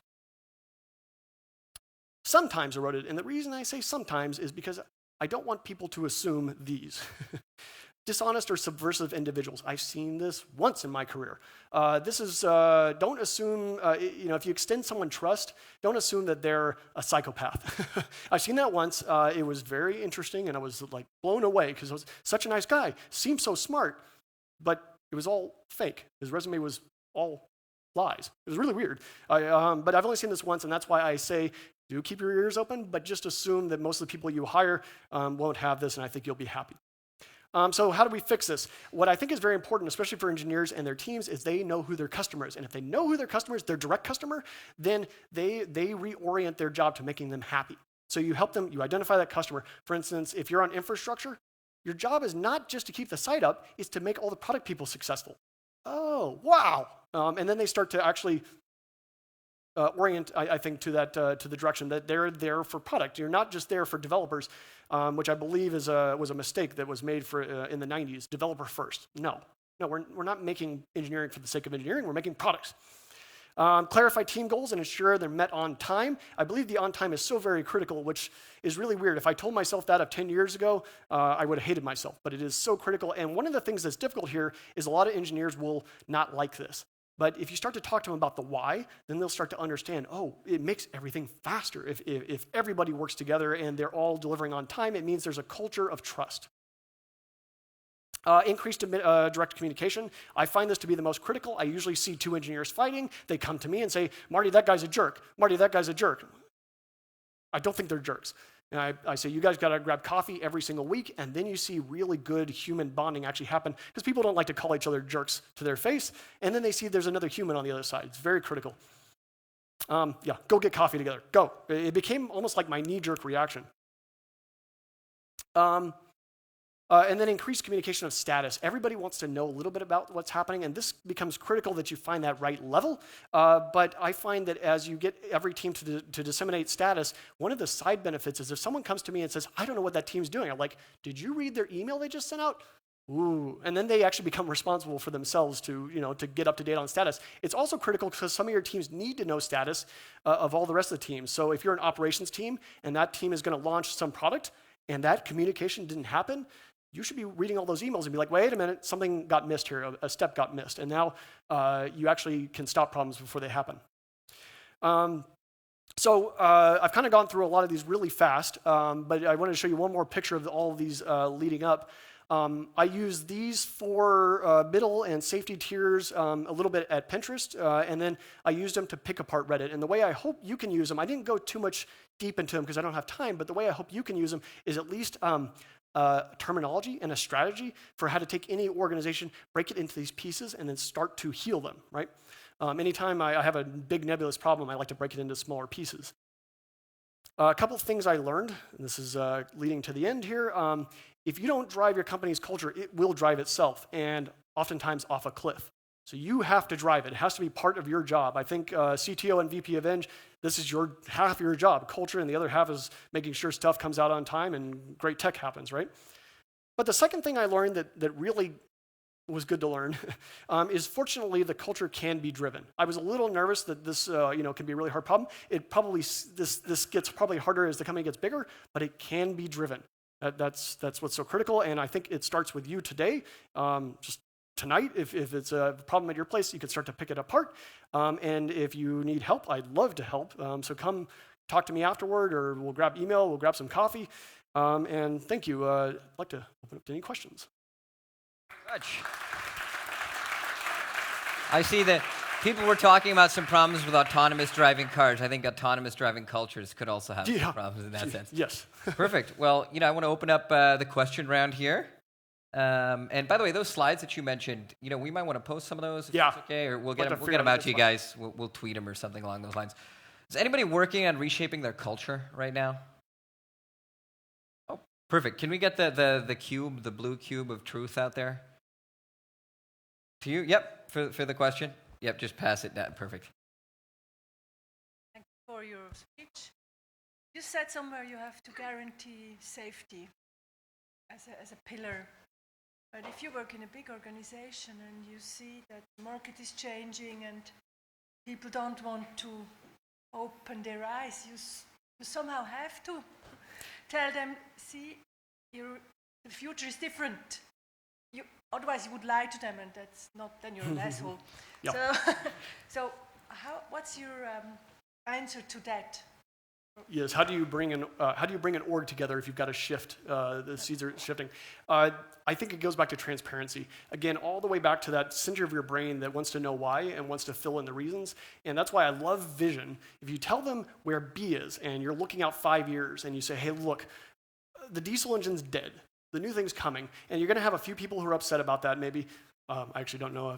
Ask a few people about that market. But if you show them the data, you show them the reasoning, give them the framework, and then apply the framework. That's one of my favorite techniques, because then people know the why, and then you answer their question by using the framework you just taught them. So I think especially in a company, you really need to build a really compelling vision, and then you need to get, one of the most critical things is part of your manager's jobs to disseminate that information and make it critical. So one thing I teach all managers, especially the new ones, is you never, ever, ever go against your boss. I know that sounds weird and somewhat self-serving, but it makes a good culture of trust there too. Even if you disagree with them, and you can have those discussions in private, but if everybody believes in it and it ripples all the way up, then you can get that information all the way down to the engineers and disseminate that information at scale. But I'm a big believer in the framework, the why, and the vision. Thank you. Do you have any other questions? Upstairs? Downstairs? Nope. Perfect. All right. Well, perfect. Well, I just want to... Go. Oh, so here we go. Perfect. Touchdown. So one more question. If you realize in a company that's really big and over different places spread, and you have a communication problem, how do you fix it? Do you use different tools or weekly meetings, or what is your approach to fix that? So at some point, so how do we fix communication, especially at a bigger company? As the company is growing, you have to build your segmentation right, and there's certain layers that need to communicate in different dimensions. And I think the most important thing is to layer all of that out, so you know all the pieces. But you need to be communicating upward, very critical, and that should be, at each stage, it should be getting simplified into the one message they really need to understand. And then downward, they need to understand what's coming from the other direction. Then between teams, this is where it gets exponentially complicated. You've got an n-squared graph of communication that can happen. And that, I swear that changes maybe weekly, depending on the number of engineers, because at each stage is a different thing. In the early days of Pinterest, I could turn around and be like, hey, this website's down, and someone, other guy and I would fix it. When the company's 100 and then 500 and higher, you have to segment those groups a little bit deeper, find the paths. One thing I introduced into Reddit to solve a major communication issue is there wasn't a consistent task system for bugs, for planning. So we just made it consistent across everybody. And then we built out a whole system so all of that information can be, anybody can look at it, and we roll everything up to one central dashboard where you can see exactly the status of everything. So then people can go in and get the right level of information they need for their own thing. So if you're an operations person and you need to know what's coming out next week in terms of product, you can go in and look at your own slicing and view of what product is coming out. So I like to make the information generally available so that people can get the right level they need. I found email dissemination difficult because oftentimes people don't read the email. But I like to make it available. And then I like to make it very clear it is your job to be knowing what's going on. I don't like operations or infrastructure or product engineers to come to me and say, I didn't know this was coming out. Like, it's right there. So make it part of their job description to understand what's going on. More questions? Perfect. Yep. So we're slowly, communication's working, right? The questions are coming. Yeah. I work in a bigger company. I'm not in the management. But I do see that there's a big cultural issue. So how can I coach my management and the layers above that they realize that they have to do something about it, Yes. and that they start doing something about it? So how do you get the leadership to realize there's a culture problem? Exactly. Well, I'll start from one premise. I think you have the right premise, which is I think the culture comes from them. And you see this, there's a couple companies that are having a lot of trouble in Silicon Valley because the CEO and or CTO and or others have a bad set of behaviors, and it goes all the way through. And at some point, something started to happen in these companies that just made it explode. And I don't know enough about what critical catalyst you need to recognize. I don't know if it has to go really bad before it's a problem, or if you can find that one executive who wants to listen. I think it at least starts with talking to your manager, and if they don't want to listen to you, I think it's always okay to go over their head and talk to their manager until you find somebody who wants to be your champion. At least that's the culture I believe in. I think you can always talk to your manager's manager, and go all the way up. So I'd recommend just starting and talking with them and identifying it very succinctly. What is the problem? And maybe it comes down to it's a trust problem. These teams are not working together, and here's what you get out of it if we solve it. And if they see the why and the what could become of it, they might get convinced. And then you'll know you've achieved it if they think it's their own idea. But I think it comes from first very concretely discussing what the actual issue is, so that they don't. There's a funny thing with managers and humans in general. They may get defensive if you tell them, hey, your organization got a bad culture, because that's their job. So you're going to have to, I think it's going to have to come down to making a safe spot for them to maybe hear the bad news. And then once they get past that bad news and then they start to believe in it, then I think the healing can begin. It's an interesting question. We should talk about it. Sure. Perfect, thank you. We have a question over here. Launch it. Ooh, nice catch. Thank you. So in today's world, there are more and more people working in virtual teams, spread out all over the world, not meeting each other, not being able to have a coffee, like you said. Yes. Well, just get on the plane and have a coffee and come back next week, maybe. How do you solve these culture issues with those teams? So I can tell you what I've seen. I have not managed that size team because we didn't want to do that. A long time at Pinterest, we did not want to disseminate people, so we kept it really tight. And probably do so at Reddit also, because I think that's an easier path, and there's a lot of problems we deal with. You keep everybody in the building; they see each other. It makes the problem easier, right? What I've seen is the remote office thing works if you do it very carefully. Google, I think, if I recall correctly, at one point had a lot of offices all over India. And they realized that it wasn't working very well, so they reconsolidated into, I think, one in Bangladesh or New Delhi or something, because all those little sites were not operating as efficient, and there were problems in a lot of them. What I found has worked in companies where we have done this and we send out is you take somebody from the company who understands how it all works, they understand the culture, and you stick them over there for a little while. You make them the manager, and now you've taken a little piece of the whole company over there, especially somebody who understands how all the communication works, so they can do the across-the-wire communication of status and all of that while managing that team. So what you're really doing is taking an expert in communication and how the company works and the culture, and you're going to stick them over there to seed the culture. We did that actually a little bit. I think at Pinterest, we made an office in Seattle, and it was seeded by some of the engineers who had been working at Pinterest for a while and were ready to step into management, and I think it went very well. Not totally certain, but that's one way. I love the idea. You take a person who's going to be the carrier over there and is going to be the communication point. Perfect. Thank you very much. Time, we can chat after if anybody's interested. Yeah, you'll be right after there in the back, and we got something for you here. Just we want to send you back with a carry-on size bag and a set of headphones. Thank you. All right. And, thank you so much. Thank you. Yeah, seriously, thank you very much for coming out here. I just want to say Victor's watching at home, by the way, so we should grab coffee when we get back to San Francisco. But thank you very much. Ladies and gentlemen, a big round of applause. Thank you. We'll bring it after. Perfect. Thank you for making it out. Folks, we're about to go on break. We'll be back here in about half an hour, so at 11. So enjoy some coffee, get back into shape, and we'll see you guys in a bit. Thank you.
Ladies and gentlemen, welcome to Digital Festival 2017!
Thanks very much for being here with us.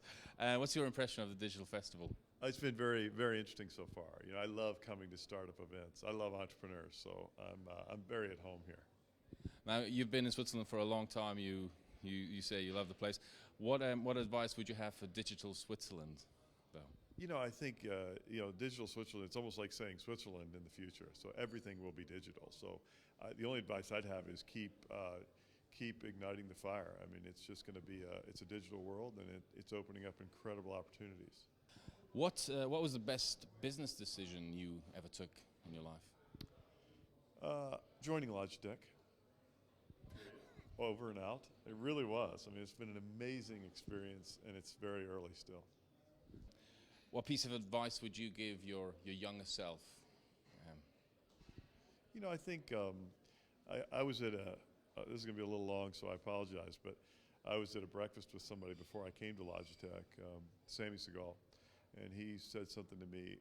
I asked him for advice, and I got up from the table after he gave me all his advice, and he said, one more thing. He said, you wash the windows and clean the floors. And I said, okay. And I walked out, and I got to the doorway. I thought, what did he mean by that? And the more I thought about it, the more I got it. You know, it's care about the details like you own it. And that's advice I would give anybody at any age. So you spoke in length about your vision for Logitech. Are you currently using a mouse? All the time. I love it. And you spoke also about the adjacent markets around the user. Is there a future for the mouse? And what is the next mouse sort of in the cloud? What is the next cloud mouse, so to speak? You know, I think we all. You know, a few years ago, people said, "Well, the PC's dead, and surely it's over." And the PC sales slowed down. But you know, when we all go back and sit at a desk somewhere, there will be a PC in front of us. And in the world of where there's a PC and there's a screen, to get distance, you need a way to manipulate it. Today, the mouse is still the best way to do that, to move around on it. As voice comes in, I think that will augment the experience with a mouse and a keyboard. And I think over time, you'll have more and more multimodality. Now, in the meantime, so that's going to continue to be an interesting business for us, but our business is now, the majority of our business is not in the mouse or the keyboard combined. It's in new categories. And those new categories are essentially peripherals that enable cloud experiences, like listening to music, listening to streamed music, whether it's in your ear, in your earphone, or a Bluetooth speaker. And we have more and more peripherals that are essentially cloud peripherals. Innovation is about, as you said, is about being close to the consumer, being fast, being agile. How's Logitech close to the consumer? Well, first of all, everybody's a consumer, right? You are and I am. And we tend to be a consumer products company. So it's pretty easy to be close to the consumer if you work with your small team and you use your products yourselves and you're demanding of each other and you don't settle for something that's not good enough or not. So we do a lot of in-house discussion on new products as they're in development. But we also watch people. We listen to people.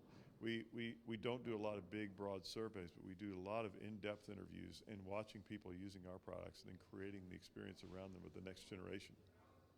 You were giving advice. You did a lot of advice, startup advice. But if you were giving advice to startups on how to deal with big companies, what would that be? Well, we're not a big company. At least I don't think we are. We don't think of ourselves that way. So I probably can give advice on that.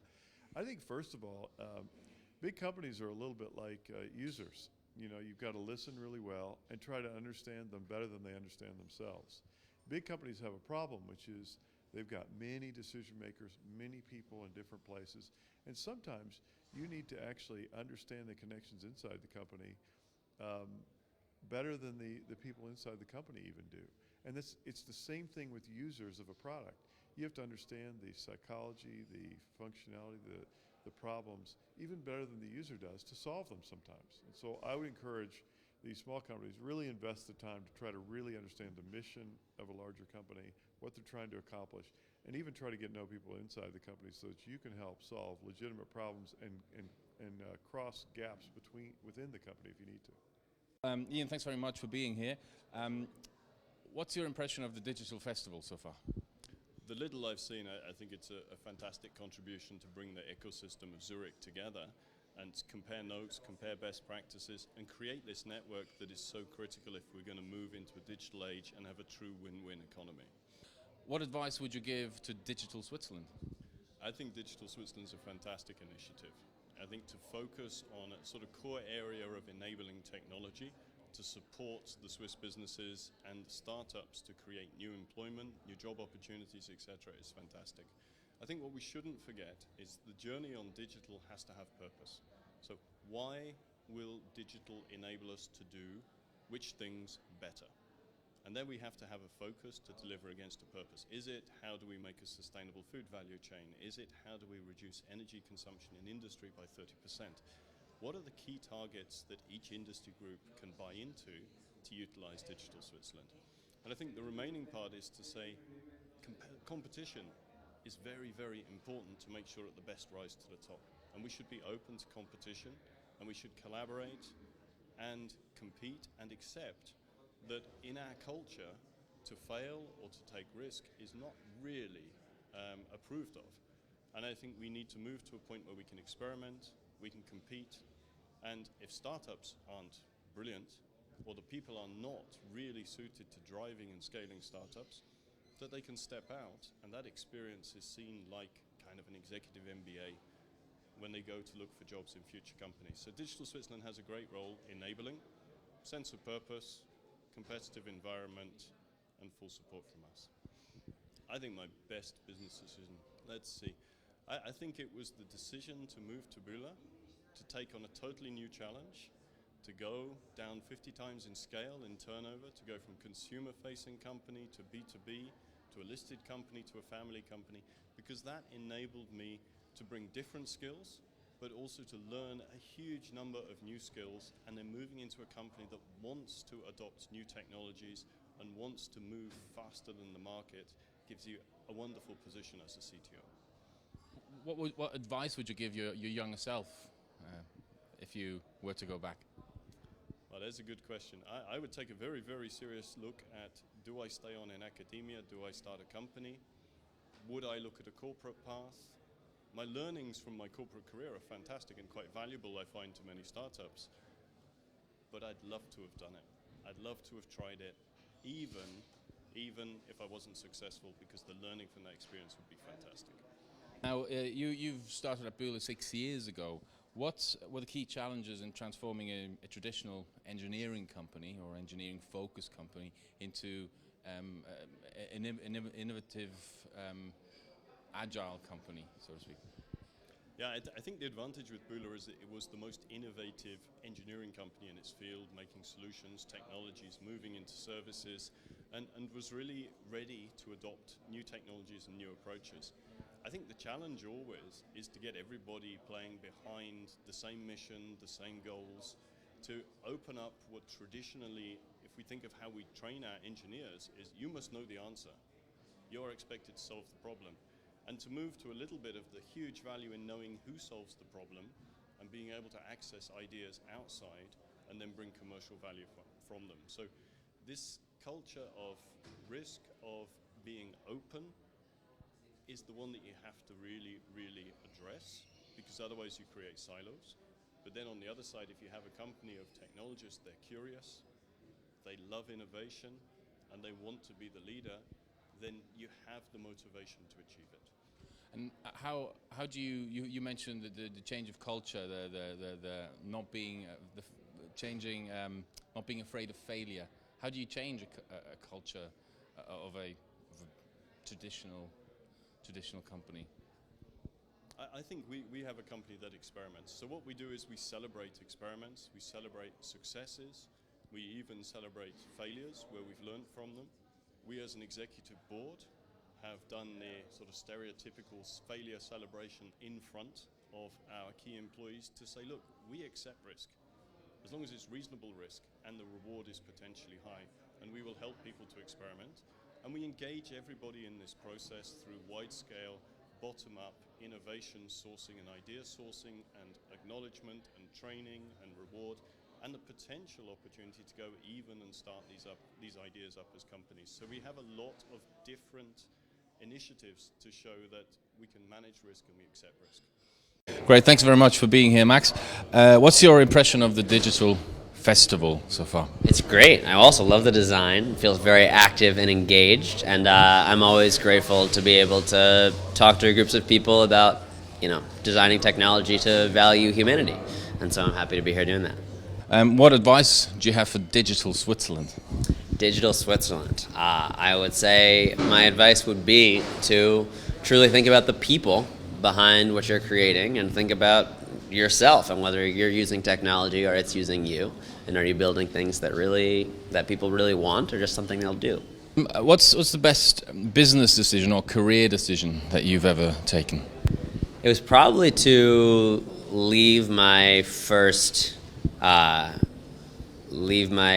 job with Budweiser and work with Gary Vaynerchuk. I just learned a lot from him and with him, and it just led me to really understanding that the world runs on people, and that has been a principle that has guided me throughout my career. In terms of advice, what piece of advice would you give a child about technology and internet? I would just kind of try to let them know about some of the ways in which it can be addictive, and the importance of really paying attention to regulating your time and use. It's going to be very hard for kids. I think I'll probably give my kid like a Nokia phone until they're like 16, but obviously by the time that I have kids and are that age, things will be totally different, but if I were to have it now. And yeah, just try to help them understand what life is like when you're not constantly connected. You mentioned attention economy. What can we as individuals do to influence this attention economy? So on the individual level, there's some tactics on timewellspent.io, will list out some good ways to kind of protect yourself from some of the manipulative tactics. But as business owners and then in our companies, we can see how we're measuring success, and we can see if we're measuring success in human values. An example would be Duolingo helps people learn a semester's worth of language in 34 hours of use. The reasons that people are going into that and the reasons they're designing it are the same. And so are we really aligned with the reasons why our customers are using what they're using, are using our products, and are we developing for that? Facebook, Google, and Apple have a tremendous amount of power to really restructure the digital city that we live in to be about human values. Apple in particular, I think, has an opportunity to create the first real digital revolution since the iPhone, if we're really rethinking why we're doing what we're doing with technology. And I think there's a huge market of people ready to use technology that's truly thinking about them, and it's a great long-term loyalty play as well. Privacy is a big thing in your work as well. What do you think about projects like Google Glass, for example, with regards to privacy? I had a Google Glass for a while to see what it was like. I hate the idea of everybody being on camera all the time and how that just changes human behavior. But I was incredibly impressed with the ability to capture a photo that's in such real life, to be able to just tap and catch a moment in such a powerful way. I'm personally not so eager to be putting computers on my eyes. Yesterday we had Andrew Keane here as a keynote speaker. He, a central part of his work is as well the internet versus humanity, like yourself. So the question is, how can we make the internet more human? I think it's some of that same answer of it's thinking about what we're measuring. Are we measuring our success in sort of behaviors, in time spent, in clicks, in things like that? Or are we measuring our success in human values, in what we did to this person's morning, and what we did to their day, and what we did to their emotions? Are we measuring our success in terms of how a person actually lives and feels, or in their digital behaviors? Are we acknowledging the off-screen possibilities? You mentioned concepts like value and purpose and truth. Do you think peer-to-peer technologies or distributed networks are the future? Is that the right or the wrong direction? The blockchain.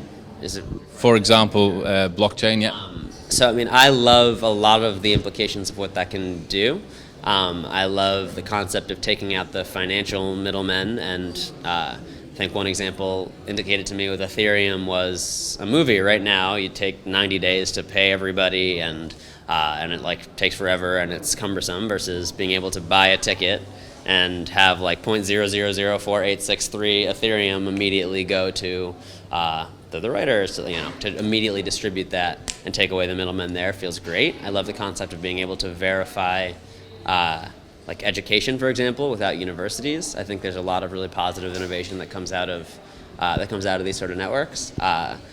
There'll be their fair share of ransomware as well that comes as a consequence of this. But I am excited. I am actually genuinely excited about the potential of this technology, and hope that this can be a tool that we use to make the internet more human.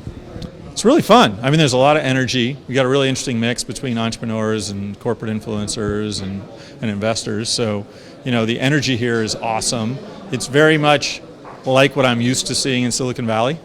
So, when I travel around the world, different places, sometimes they've got the energy of it and sometimes they don't. This has definitely picked up on that sort of startup vibe. What advice would you give to digital Switzerland? I think it's always important to build an ecosystem that is collaborative and crosses a lot of lines. I think the reason Silicon Valley has done as well as it has is because everybody in the ecosystem, from lawyers and accountants, graphic artists, the entrepreneurs themselves, the schools, they all are focused around entrepreneurship and watching founders win. So, same idea is that here, making sure that, as it's already obvious has started to happen, you've got the whole ecosystem covered.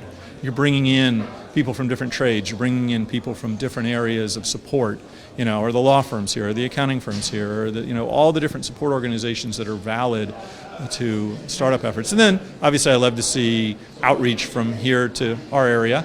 It's nice to see trade missions come over. I mean, I think some people, obviously, I've traveled from Silicon Valley to visit, but I think you get a lot of impact when you get sort of your top talent and you bring them on a little tour. And they get to learn and we get to hear.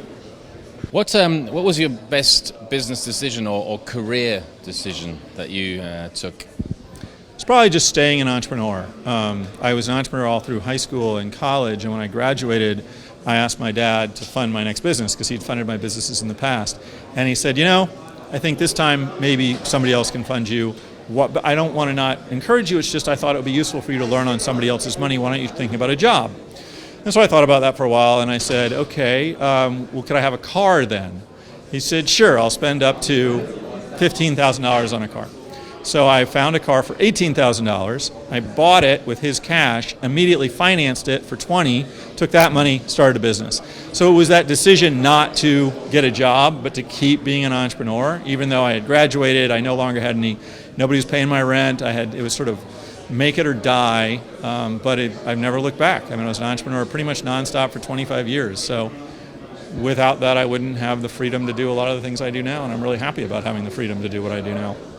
I mean, would you change anything? What piece of advice would you give your younger self looking back?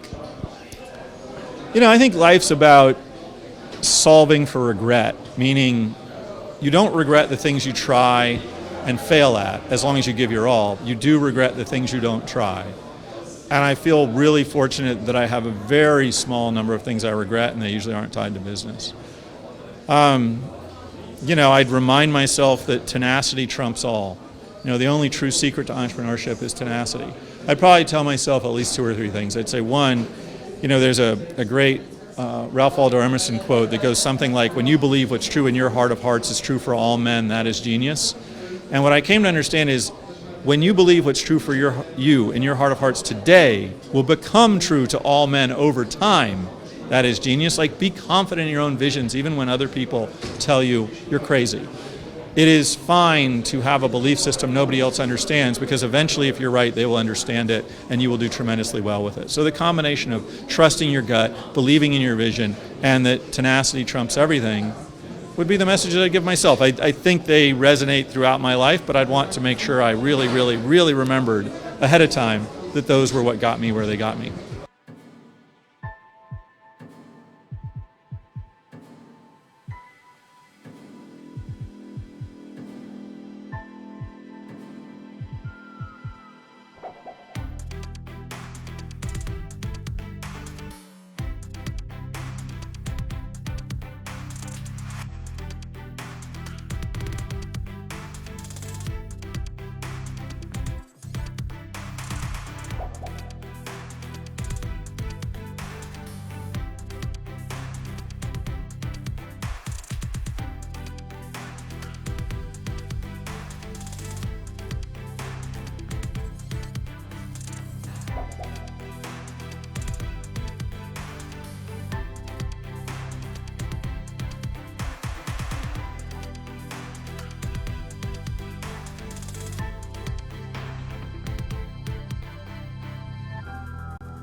Welcome back. We're about to get started here again in a second. I hope everybody's got their coffee and the rest can just walk in as we go.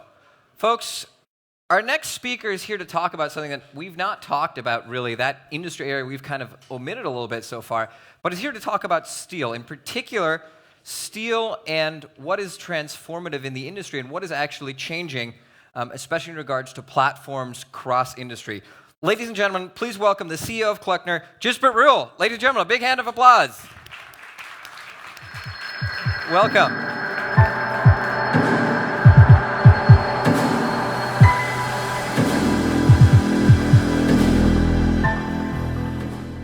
Yeah, hello everybody, and thanks for the invitation here to Zurich. We are, by the way, we have also a strong presence here in Switzerland, so I'm relatively often here in Switzerland. Our headquarters is not in Zurich, it's in St. Gallen. Yeah, we as Klöckner, we are I'm coming, as you can see, from a very conservative industry. I'm coming from the steel industry, and you might ask yourself, what the hell is a guy from the steel industry doing in such a fancy conference, on such a forward-looking conference? Yeah, the reason is that we, at Klöckner, started also a very, very intensive digital transformation about 4 years ago. And the reason why we started is that was on the one side the inefficiency in our industry. So we are a steel distributor. We typically buying steel from the big steel producers, and then we servicing the steel, and then we distributing the steel to customers from the automotive industry, appliances, construction, machinery, mechanical engineering, and also to small craftsmen, so to all kind of companies who using steel in a way. And this supply chain, we are, by the way, we are having 60% of our business here in Europe and 40% in North America, and then we have a small subsidiary also in Brazil, but the supply chain is everywhere the same, is everywhere very inefficient. And because of this, we have to stock a lot of steel. We're stocking also locally a lot of steel in our warehouses, on our service centers, because we don't know what our customers, especially our customers, need tomorrow. And because we don't know what they need, we have to stock all the steel. And 4 years ago, we were thinking, what if this supply chain would be much more efficient? What if there would be a seamless information flow in this supply chain? What if there were more predictive sales information, for instance? Then we will probably don't need a significant part of our business, the stockholding business. We probably don't need this business anymore. And with this, I went first, as so many, not at that point in time, but meanwhile, of my colleagues to the Silicon Valley. And I had a lot of very interesting discussions in the Valley with people like Marc Andreessen, Jim Breyer, with Alex Karp, and so on. And then very motivated because of my visit, I went back to Germany, and then I tried to start this innovation, also this, to a certain extent, disruptive innovation. I tried to start this from within. And this failed. This failed completely because we, as a steel distribution company, were on the one side not that innovative anyhow, and we had difficulties to think out of the box. And especially, we had difficulties to think about disrupting ourselves. And then with this, I went to Berlin. And in Berlin, I made a startup tour, and there were 2 events which were very important for the future of Klöckner. One was I visited a company called Adventure, and when I came into the meeting room, there were a lot of notes everywhere, and I asked the guys, what does this mean? What have you done here? And they were saying, look, we wanted to prepare for this meeting. And we know that you coming from steel as a steel distributor, and we gave a call to some of the general customers of the steel distribution industry, and we figured out then where the pain points are when they do business with you. And this was something we had never done. So I also made a lot of visits, or still making a lot of visits to customers. But I often asking questions like, "Are you happy with us?" and so on and so on. But we didn't really try to find out where really the pain points are when they doing business with us. So that was the first very important meeting. And then later on, during this tour, I went to a co-working space. I had never been until that point in time in a co-working space, and we went through this co-working space with the founders, and then there was one table was free, and then I asked one of the founders, "What does this table cost per month?" And she said 1,000 euros. And I said, "Okay, I'm renting this table," and then I gave a call to two of my, in this case, younger colleagues. And I said to them, "Look, on Monday, you have a new working place. You can leave your tie at home. Your new working place is in Berlin. It's in a co-working space, 3rd floor. And there's a table, and this is your working place for the next few months. And you first of all have to connect us to this startup world in Berlin. And secondly, you have to find out what startups doing different." And this is also was also a very important learning for us, because they working completely different than corporates. So when we doing a project, when we initiating a project, we typically make a big system analysis. We made sure that we don't forget anything. And this, by the way, also how we developed our first online shop. We tried not to forget anything, and then we started to program, and it takes time, and was, by the way, in this case also not successful, because the customers didn't like the web shop, and we really also hadn't asked them before. So we asked them later on when the web shop was ready. So typically how you do it in the corporate, and then we learned that these guys from the startup team, that they working completely different. That they starting first with the customer, with this customer ideation, that then they're coming back with a prototype, and that the first product is a minimal viable product, so not a product which has everything, a product only with minimum features, and so on and so on. But it was also clear that when we want to do the same, this will not work within our headquarters, for instance, in Duisburg. Impossible. And that's why we then established or founded a company in Berlin called Klöckner. And meanwhile, we have here more than 60 employees. We have developers, we have online marketing people, we have business and analytics people. So it's if you like, our own startup. And only 4 of these people coming from the corporate, and the remaining people are all coming from various startup companies. So with this setup, in the beginning we had less employees, of course. With this setup, then we started our innovation.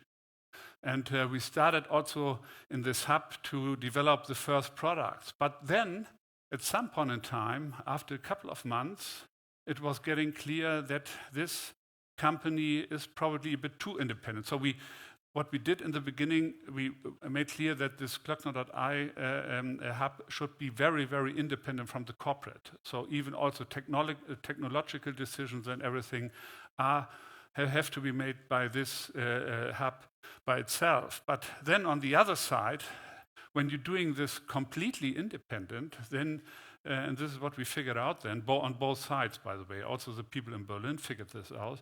In this case, we are then not able to leverage what we have.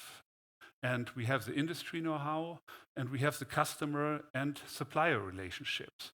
And therefore, we then started to move this hub a bit closer to the corporate, not in a way that we integrated it in a corporate, but closer to the corporate. So, and we made sure that collaboration took place between Klöckner.ai and the corporate itself. And after some while, this went then relatively well and works better and better, I have to say. We had a certain fear concerning the cultural clash, but the cultural clash, interestingly, didn't happen, because the people in Berlin, when they went to the corporate side, they were asking questions, like startups typically doing it. So corporates are always trying to tell something, and startups asking questions. And they asking a lot of questions, and the people on the other side, so on the corporate side, feel very comfortable, because they were saying, look, this was for the first time that there were not people coming who know everything better. They asking us how we do our business and what we could do better in our point of view. So the collaboration worked then very well. But then we had another problem. We developed all these front-end tools, online shops, contract platforms, and so on for our customers. And but then we figured out that only developing all these front-end tools also doesn't work when the back-end is also not digitalized, and when the people on the corporate side not really supporting these new systems. One example, when you have a sales guy on the one side, and on the other side there's a purchasing guy, and when they are both not convinced that this is the right step into the future, then they will not support this. But they fear, of course, to support this, because they fear to lose their job in the end.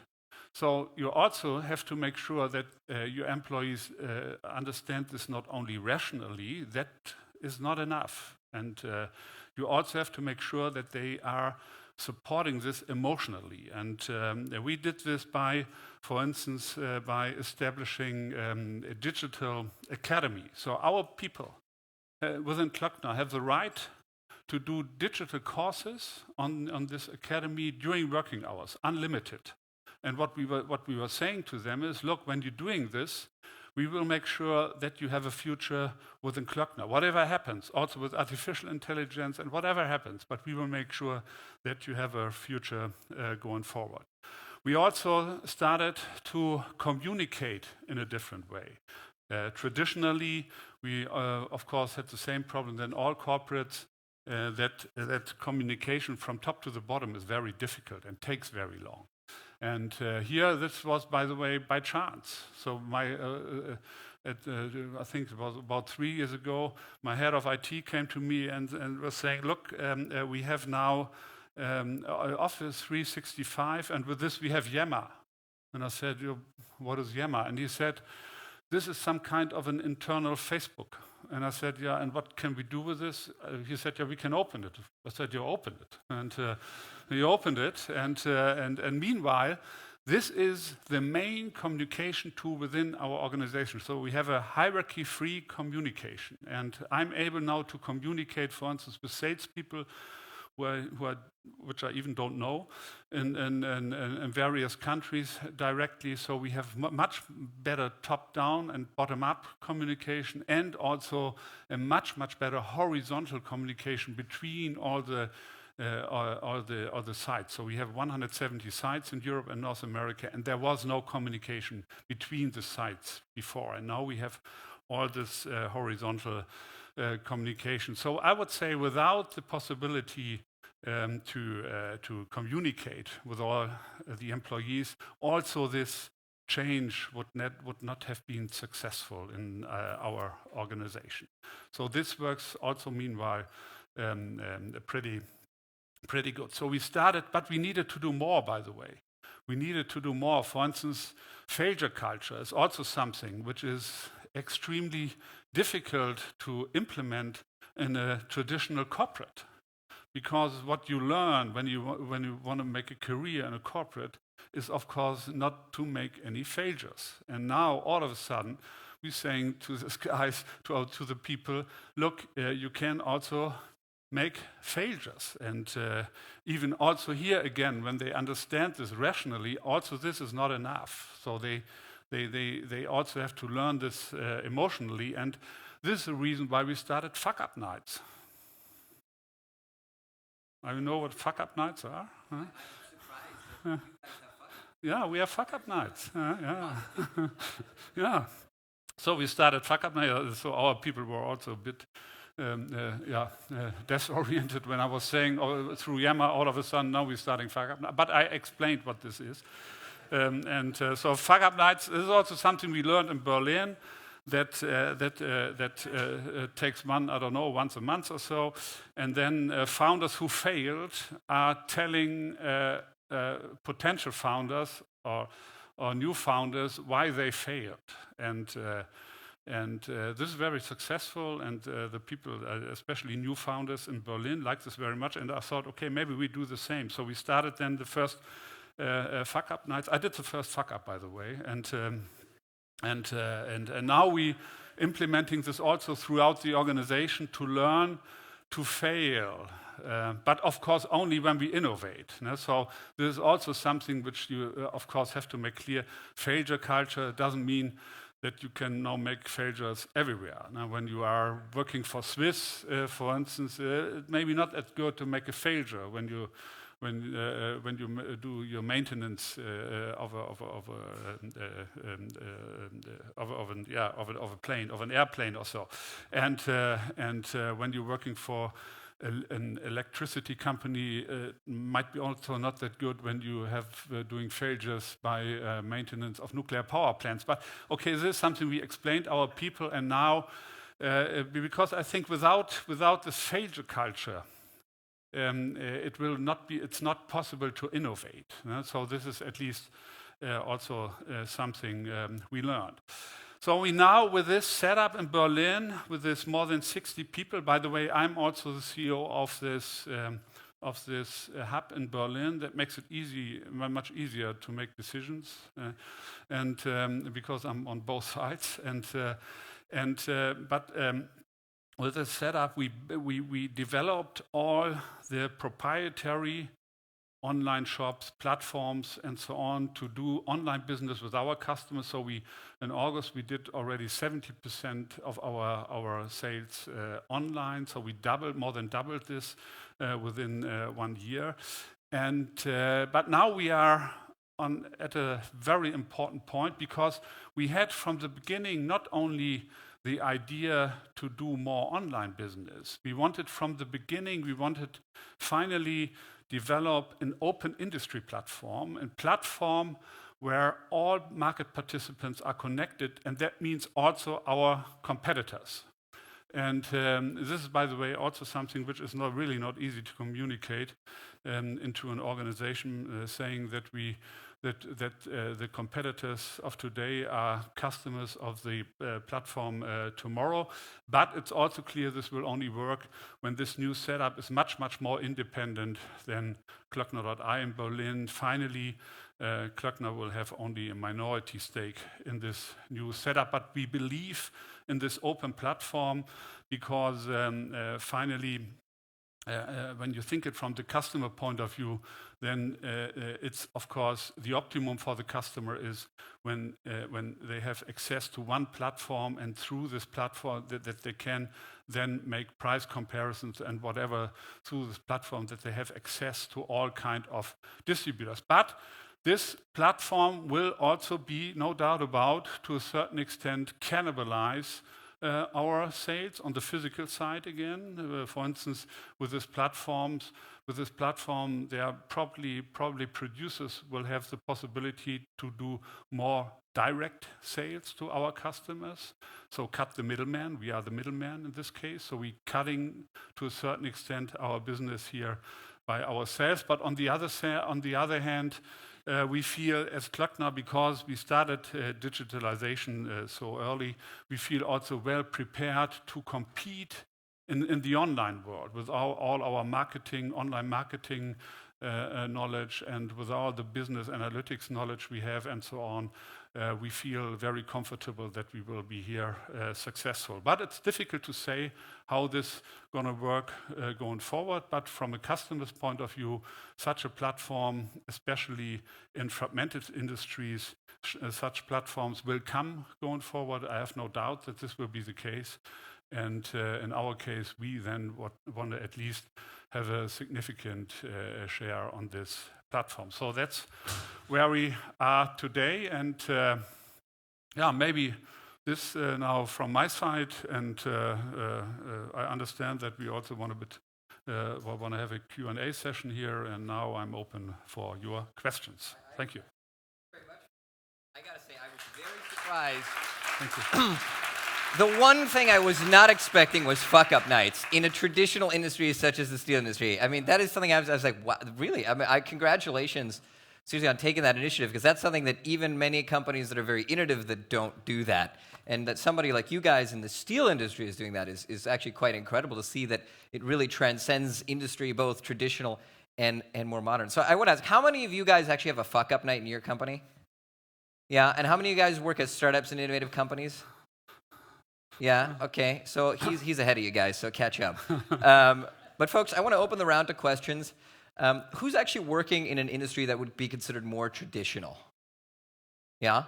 So where do you guys see potential for improvement, and maybe some questions that you could ask him in terms of what he's learned and what recommendations you could get from him? Because I mean, steel is probably what I would consider one of the very traditional industries. I mean, it doesn't get very much more traditional than that. So I want to open up the round of questions. Do we? Oh, here we go. This is a steel girder. And could I get my water, please? Oh yes, bring up some water too. So, who wants to ask the first question? Maybe regarding, how to start a fuck-up nights at your companies. That's a good one to start with. Okay, this is not steel, by the way. Too soft for us. The Klöckner edition is too hard to throw. I was wondering, you mentioned Yammer that you implemented into the organization. How big is your organization? So we have about 9,000 employees. And the follow-up question would be, how do you guys try to control the communication between the teams, or how do you make sure that they communicate effectively and not use it in terms of just for entertainment? Interestingly, we don't control anything.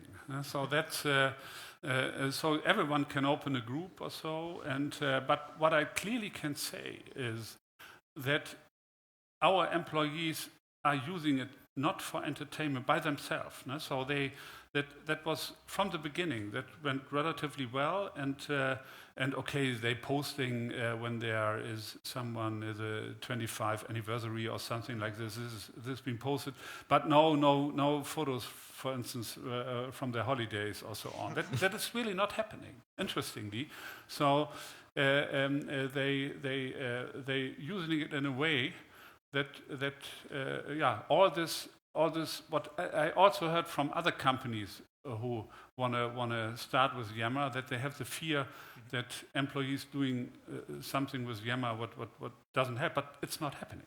This is interestingly the case. It's not happening. So we don't control anything, and everyone can do anything on Yammer. Mm-hmm. Do you have any other questions?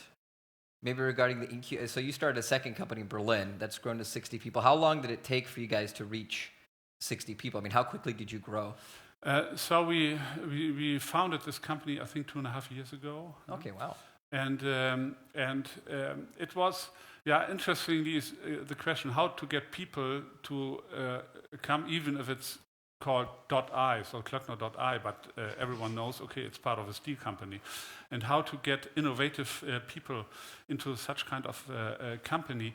And there, from the beginning, the startup scene in Berlin were looking what we are doing, because when we started in this co-working space, we of course were also something which typically is very unique. Yeah, it's very unique for a co-working space, having a steel company in a co-working space. So then a lot of media interest came and so on, and then our people joining Klöckner are people who coming mostly from B2C and who want to do something different and who want to get in touch with B2B. So they are interested in really what we're doing, but you of course have to make sure that this hub is working is like a startup.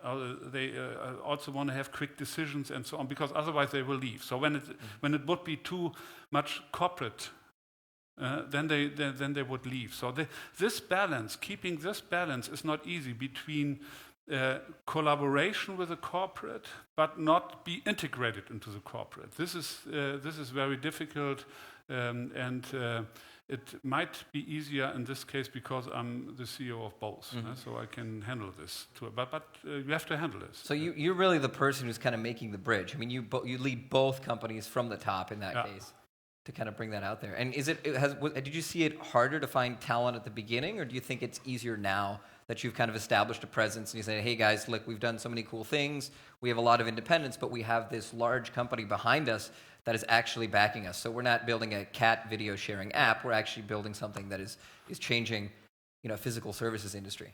In principle, it's more easier now, but the only bottleneck are developers. But this is in general the problem in Berlin currently, to get developers, but we're trying to hire them from everywhere. So we have 60 people out of 14 nations. 40, okay. So people from Brazil, people from Israel. So our new CTO funds comes from Israel, and so we try to get hire these people from everywhere. Perfect. I want to open up the round to some questions again. Yeah, in the back. I love that box. It's just... I wonder, how did you yourself as a person manage to make this movement from corporate to startup thinking, or still wearing both hats now? You mean, well, I'm looking very much like a corporate guy, yeah. But by the way, when I'm in Berlin, I'm also typically have a suit and a tie, and to be honest, that is no problem at all. So when I would come, come there in jeans or so, they might be a bit disoriented. And I'm also I'm knowing a lot of founders in Berlin, and sometimes I'm also invited, let's say, to a pizza meeting of a startup, and to on Friday afternoon to make a speech or so. And but also then I don't change my clothes. I think this is important, that you have to be yourself, and then people are taking you serious. But to be honest, I don't have any from the beginning. I don't have any issues with the culture in Berlin, and what I tried from the beginning is, and I think meanwhile this works, but this also took some time. I would say about 2 years. I tried to implement some of this culture also on the corporate side, but meanwhile we have some, for instance, also a program where people from the corporate side can go 3 months to Berlin to work in this startup. So there is a lot of collaboration, and when the people on the corporate side have any meetings concerning this online tools, they typically invite the startup people meanwhile by themselves. And our labor council is, for instance, once a year when they have their meeting in Berlin in this startup environment. They also made a startup tour in the past and so on. So I always try to make sure that it's then integrated that there is collaboration, but at the same time I have to make sure that they're staying independent. So they're still working in another cloud than we working on the corporate side or so on. They're still making their own technological decisions and so on. This hasn't changed. But I mean, how did you manage as a person to allow failure, to not follow processes, and to decide by yourself, I'm going to support this? Yeah, I also had to a certain extent, change myself. So I went also to, I would say, a change process, because this, I was convinced from the beginning that this is the right way. So I'm in corporates since 30 years. And since 30 years, I had all these projects which took more time, which more costly, which were complex, which always it was always we had always this difficult situation that nothing really worked like we wanted it, and when I learned how so the most important learning was, I think, this minimal viable product. That was my most important learning. And I was, from the beginning, I was convinced that this is the right way. And when I'm also on the corporate side, when I'm doing something today, I'm always thinking, what is the MVP? What is really necessary, and what doesn't make any sense?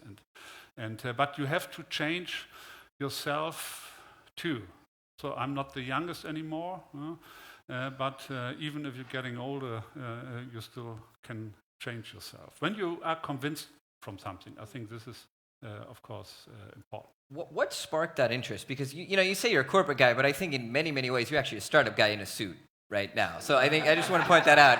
Right? I mean, like there's guys in suits, there's guys in flip flops. A friend of mine, he went to work one time in a bathrobe. This is in the Silicon Valley. But I mean, like that's one side. But I mean, what really brought you that point when you woke up one day and you're like, you know what? I think I need to do something different. I think we need to do something different. What kind of sparked that idea? So look, when you are like me, 30 years. So I was always in very conservative environments.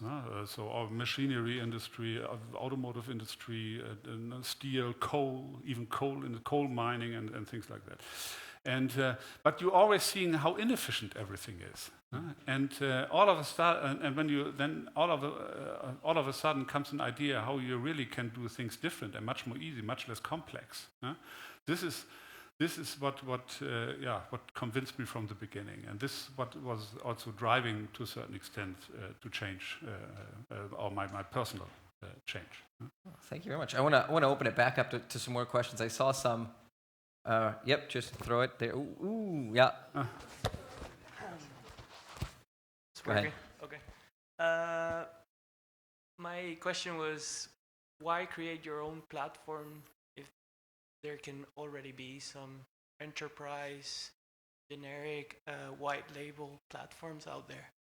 Yeah, I think so. For B2B, there is no platform which we can easily take for the steel and metals industry, and I think also other successful B2C platforms are all proprietary. So far, Amazon is also a proprietary platform, and this is what we learned also, that we need our own technology stack finally, and that's the reason why we do it by ourselves. And go ahead. Sorry. No, please bring the follow up. and then, well, not using a platform, but maybe a third party, already a consulting company that can create the platform for you. Yeah, this is normally the norm in corporate world. Yeah, we also. So I think so. When we started, we worked closely together with a company called Adventure, and they developed for us the first tools. Mm-hmm. And this was also the right way to do, I think, because we were not able in the beginning to do this. But then, but that was clear from the beginning. So I would say, roughly 1 year later, we then started to transform this to our people. So we then started to employ developers and so on, and then we transformed the knowledge and the technology to our people. And I think finally, when you want to build such a big platform, it's very difficult, I think, when this has been done from someone from outside. Good. Perfect. Yep. Go ahead. Hello. I was wondering, what kind of Chinese wall do you have between the two entities? How does the data transfer between the two entities work? Because I suppose you don't want to have your industrial secrets from the core corporate business to go to the other more technological entity that you founded. So is there a protocol, a technical one, a legal one? Is that more organically organized? So there are practically no Chinese walls between Klöckner and Klöckner.ai. No? So we transfer. So we are on the corporate side. We have SAP. So but we all what we developing is not directly connected to SAP. No? So we have kind of a tunnel, no, where we exchange the data. But of course there will be some kind of wall now with this new setup, with the independent platform company. And there we then have to decide, like other participants on the platform, which data we share and what we're getting from sharing the data. And as the principal idea is a bit, the more data you're sharing, the more information you're getting back. And when someone wants to be on the platform, or when someone on the platform doesn't want to share anything, okay, then he's getting also no predictive data, predictive sales in a region or whatever, no? Predictive demand and all things which will be provided finally by the platform. But are you rather thinking of technical solutions or more like discretionary decisions, decide which will go where? Yeah, both. No? So we will have to make the decisions, but we also need technical solutions to handle it on the platform finally. But because we then have to handle it when the platform is successful for thousands and thousands of customers. Mm-hmm. Perfect. I saw some other question just a little bit further back. Thank you. What do you do with the data from your platform from the competitors? To use the data from your competitors on the platform? No, on the platform. So we currently on this proprietary platform it's easy. We are the seller, and then we have all we have of course the customer data. But this is something we had also in the past, but we did not really anything in the past with this data. And but on the platform will be finally independent. So Klöckner is not getting access to the data. So that is part of the platform business. Now Klöckner will finally have a stake in the platform, but Klöckner will not dominate, and Klöckner will have also no real influence in this platform, because the strategy of the platform finally is not necessarily aligned with the Klöckner strategy. Could also move in different ways. But we have to keep it independent, because otherwise it would be, of course, difficult to get other competitors on the platform. But this will also be realized by other investors in this platform. So we will be, by the way, from the beginning. So when we took the first investors to the platform, we then want to be already minority shareholder of the platform. Yep, please go ahead. Yeah, a question about the fuck up night. How would you stimulate people to climb on a stage and explain their failure?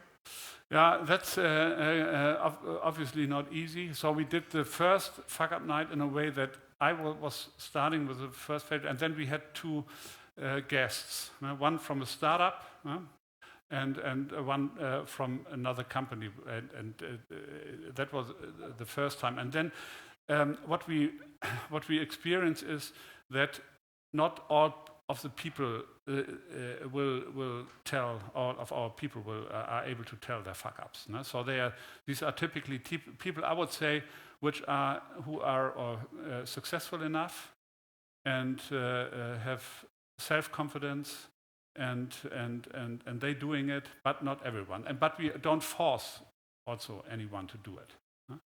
But with this, it works. Perfect, thank you. We have time for one or two more questions. We'll toss it back to the middle here. Right, straight ahead, down your row. Touchdown. Hello. I was wondering how you manage the cultural change of Klöckner in behalf of resistance. I can imagine that you have managers in your team that are very successful, but very resistant to that change. And I think you cannot fire them so easily, like we have heard before. But you have to balance there a lot of things. I wonder how do you manage that? Yeah.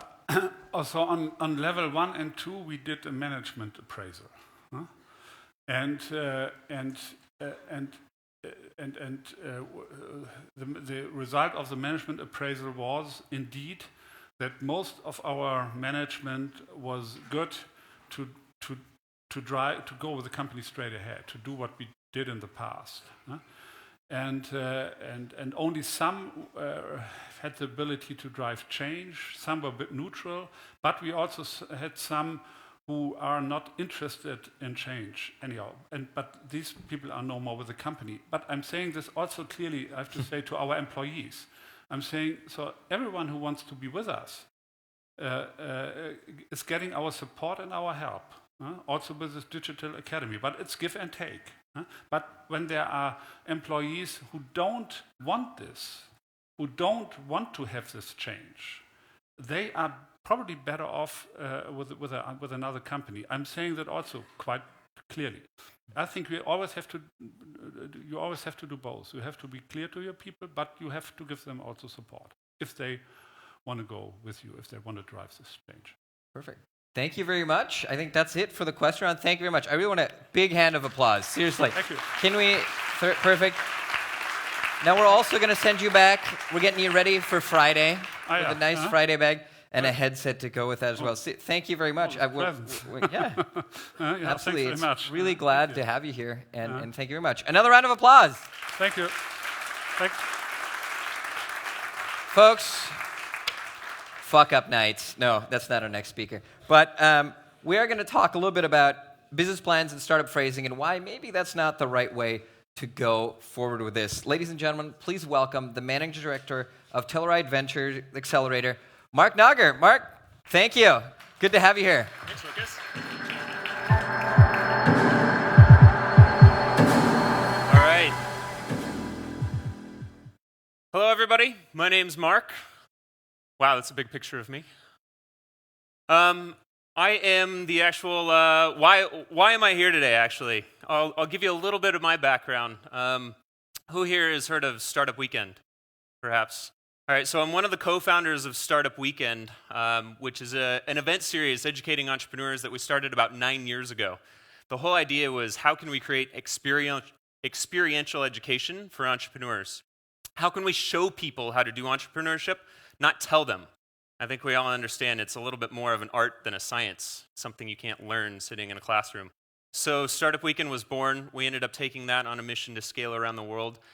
Today it's held in more than 140 countries. About 500,000 people have gone through it. We've had at least 3 $1 billion companies come from Startup Weekend events. It's happened in almost every country except for North Korea, which we all know is a place that could use it.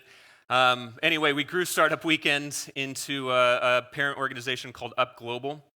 It was a merger with the Startup America partnership where I got to work with the Obama administration on advancing entrepreneurship, specifically in the US and around the world. Steve Case, the founder of AOL, was our chairman of the board there. And then about 2 years ago, we ended up merging with Techstars, where I became an executive with Techstars. Obviously, they have a strong presence here in London and Berlin as well. I was chief community officer there, so spent a lot of time. I've traveled to more than 50 countries. I've worked with Fortune 500 companies, governments around the world, all on this premise of entrepreneurship. So hopefully I can share a little bit do a really quick, brief history, and a lot of what I think might be contrarian beliefs. I don't want to stand here and tell you things that you probably have read or could go read somewhere else. I'm going to try to give you some useful statistics about entrepreneurship. Now, I know a lot of folks in the room are from corporations as well. Innovation and entrepreneurship, synonymous, right? Innovation is predicated on the same values, the beliefs of entrepreneurs and entrepreneurship. So I'm going to focus on that entrepreneurship piece. So hopefully that's relatable to you, whether you're starting a company, you've started one, you're running one, working in a big company, trying to be more entrepreneurial. Give you a little bit of that. Most importantly, ich bin auch ein Schweizer. Meine Großmutter gewohnt in Andermatt. Sie war dort aufgewachsen, aber mein Deutsch ist nicht so gut. Ich war in Amerika aufgewachsen. So. Das war vor 2 Tagen an der Matt, an der Goschenen. So, a little bit of history with entrepreneurship. One of the first great examples, obviously trade came, trade money was created. One of the first great business models ever invented, though, was the mill for actually milling flour. If we look around the world, we see, coming from the ancient Greeks, this model. How did that one invention make it almost further faster than any other invention since the wheel? It was really the model that Thales came up with. And it was, he took a percentage of future profits from farmers who he gave the mill to. And that allowed one of the first great franchise models to be invented. Obviously, through trade, exploration was a huge, huge part of it. This was Queen Elizabeth with Christopher Columbus. And then, of course, venture capital, the more modern era of what we now consider entrepreneurship, venture capital, born with George Jorio, obviously a neighbor here. Many of you are also familiar with.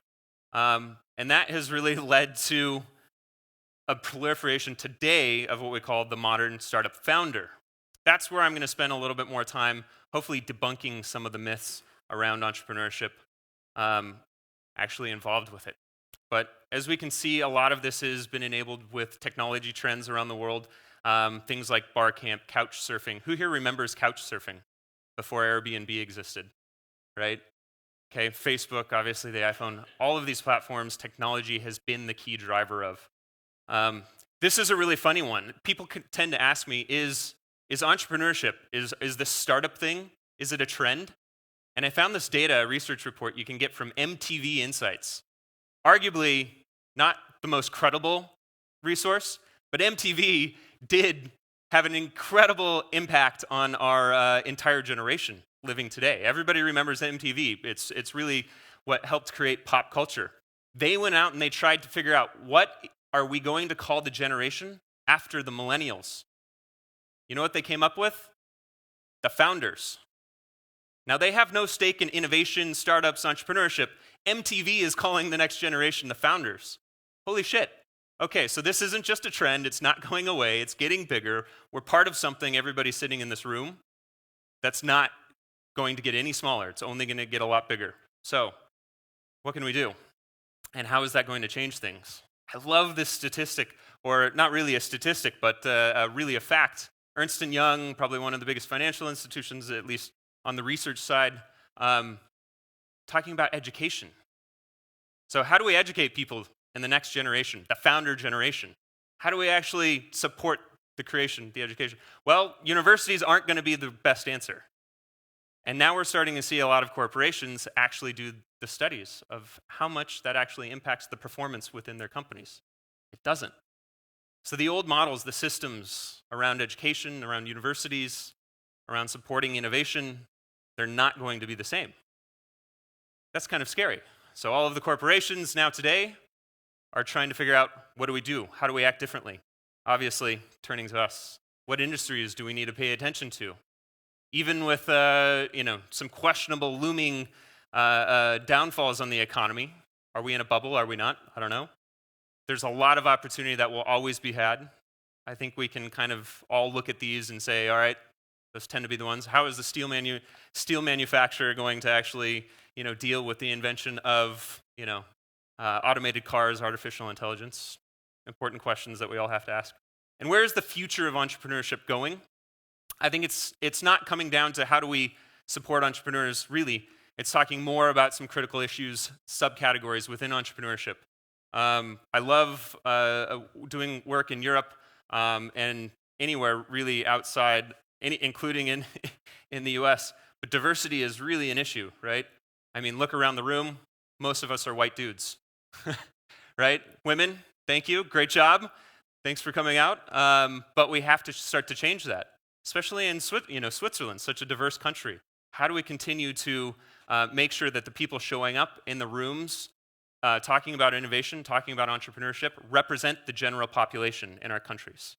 I think that's really important. The second thing is rural. As we saw with Brexit, as we saw with Trump getting elected, we've got some real issues around the populist movements in the world. Why? In the US, we have over 1,000 counties. Everybody know what a county is, I guess? We have our states, our counties, and then our cities. But we have over 1,000 counties. If you look at the economic growth since the last recession in 2008, all of the growth can be attributed to 52 counties out of more than 1,000.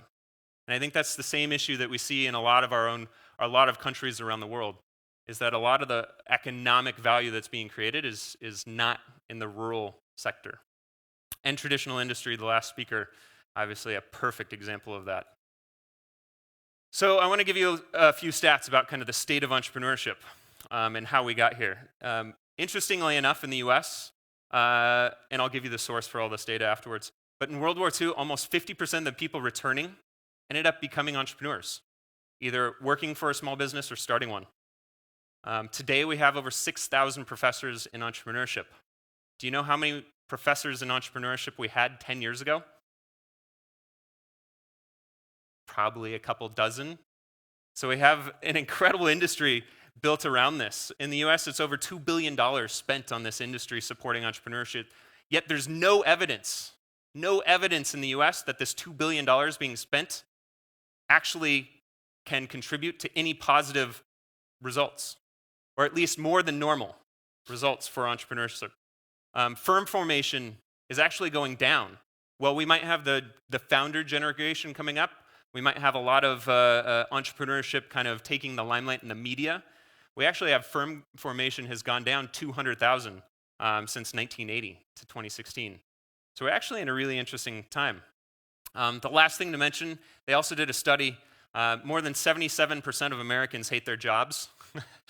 Not surprising, right? But entrepreneurship, if you actually look at the jobs that people do like, entrepreneurship was by a clear margin the most favorite, most beneficial, and happiest of any vocation. So let's talk about entrepreneurship, startup success rates, because we kind of romanticize this idea of become an entrepreneur, become an internal innovator, right? Let's follow it. So in the US, at least, only 75% ever make it past the first year. Okay, so 25. 30% past the fifth year, 70% are dying, and 20% by year 10. So that means you have 4 out of 5 odds of actually dying if you are going to choose the path of entrepreneurship. Now, we try to break that apart between corporations and general entrepreneurs. I think the statistics kind of hold true. They're good heuristics, good rule of thumb. Just to tell you how grim it is, how tough it actually is. One thing that I actually like to look at too, we really push profitability in startups, young companies. The average age of profitability for a company in the US for a startup is actually year 7. Interesting statistic. So what does that say about what we demand out of the entrepreneurs, the business units that we're trying to create? Average age is over 40 years. Average age of an entrepreneur. We have this narrative of the Mark Zuckerbergs of the world, right?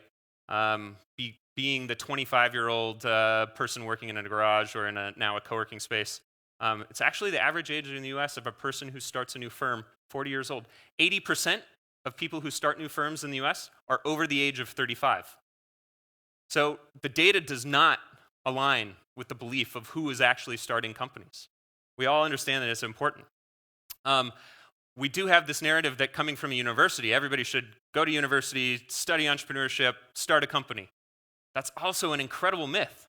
And that's something I challenge all of you to make sure that when we go back out in the world, that we also challenge the world with. Because university students actually make horrible entrepreneurs. Statistically. The 5-year survival rate's only 5% in the US. And a lot of this data comes from the Kauffman Foundation. Again, I'll give you a book to go read afterwards. 70% of entrepreneurs earn outside income. We also have this idea of, okay, I'm going to start a business on the side, right? I'm going to be a part-time entrepreneur. That might be actually one of the only statistical things or a piece of advice that I can give any entrepreneur. If you're going to be an entrepreneur, it's full-time, not part-time. It's the kiss of death, statistically, if you're going to be a part-time entrepreneur. So, some fun stats there. Startup competitions. We have Hack Zurich. I'm going to go spend a bunch of time with the teams here later today and tomorrow. So we have two different types, kind of the type that happened in the private market, like a startup weekend, what I've been a part of, but we also have like the university business competitions. Rice University in the US is one of the most well-known ones. They have the biggest prize. The winner gets $3 million. Less than 35% of the winners, granted that's coming from pools of thousands of startups and entrepreneurs, less than 35% actually have any type of success. So these competitions we put tons of money and energy into, they don't work. So think about what we're doing at our companies, at our corporations, in our societies, in our schools. It doesn't work. That sucks. That's scary. I don't know what the right answer is, but I want to give you some data at least so we can all figure out the right answer together. Less than 10% of the startups that came from Startup Weekend had any 5-year survival rate. So we have, again, a couple billion-dollar companies that have come from doing thousands of Startup Weekends around the world, but it's really low. So we need to be really careful about romanticizing this narrative of everybody should be an entrepreneur. Here's the book that's coming out in January from the former director of the Kauffman Foundation. Highly recommend it. It's got a ton of statistics. I just chose a few of them out of here, but probably one of the smartest minds who's looked at more data than anybody else on the planet on entrepreneurship and innovation and the success rates of it. So you can pre-order it, I think, on Amazon right now. So some more risks, right? Again, I believe for the first time in history that entrepreneurship is a viable career. Is entrepreneurship actually a career? No, I don't think it is. It's something we can be entrepreneurial, we can have values of entrepreneurs, but we need to be very careful building programs and universities and sending people into the world of entrepreneurship, telling them that you completed this, so now you're an entrepreneur. We need to be really careful of that. So we hear this a lot, keep calm, fail fast. This whole notion of fail fast. There's actually a lot of data around entrepreneurship and entrepreneurs. Surveying them, we often think of entrepreneurs as incredibly risky individuals. The data actually shows entrepreneurs are more risk averse than any other part of our population in the US. They're more risk averse. Why? Because I think once you've already become an entrepreneur, you self-select into it. You see the world a little bit more analytically. You evaluate your options maybe a little more clearly. I don't know. But when we think about failure too, every time somebody fails, are they more valuable? Are they learning constantly? We like to always summarize failures with some beautiful, simple, clear, articulate way to say, oh, that company failed because of this. That startup didn't work because of that. That business unit died because there was no revenue. There wasn't enough, there wasn't the right team, right? But I think that failure with startups is incredibly complex, and we can't oversimplify it. So when we are encouraging people to fail, we don't actually understand what's driving the failure. We often oversimplify the lessons of what actually caused the failure, because often it's many things, not one thing, that cause those failures. So again, we need to be very careful about over-glorifying fail fast. Business plans. This was kind of the crux of it. All of it kind of ties into this, but business plans, maybe the one single way, the common language that we've developed to think about business plans. Where did it come from? Where did business plans actually come from? It was really an invention out of banks and financing institutions to help them understand and mitigate risk. Banks are really good at that, right? Several of you in the room are working for banks. What are you really good at? How many employees do you have dedicated to risk understanding and mitigating risk, right? And what we did is we created this, arduous process of creating a plan. Oftentimes, I think in business plans, that's actually, are the seeds of your own failure. If you look at most of the stories of great entrepreneurs, none of them had plans. None of them wrote really big things and applied for all kinds of grants and, it's just unbelievable, I think, the amount of emphasis that we put on business plans when we have it statistically, both objectively and anecdotally, we have a lot of evidence that supports that plans might be a useful exercise to force some good research, some good understanding, some thoughtfulness about your company. But does it actually predict success? No. Here's another one driven by short-term gains from the finance, the venture capital world. Business plans, the average one actually calls for an exit within 5 years because that's what investors want, right? But the statistics actually show it's not until year 11 on average that they either go public or that they have an acquisition of some sort. My advice ends up kind of being boiled down to don't focus on the specific risk as an entrepreneur. Don't overanalyze everything. Anticipate the generic risks. And you have to just understand things at a higher level because you can't control a lot of things.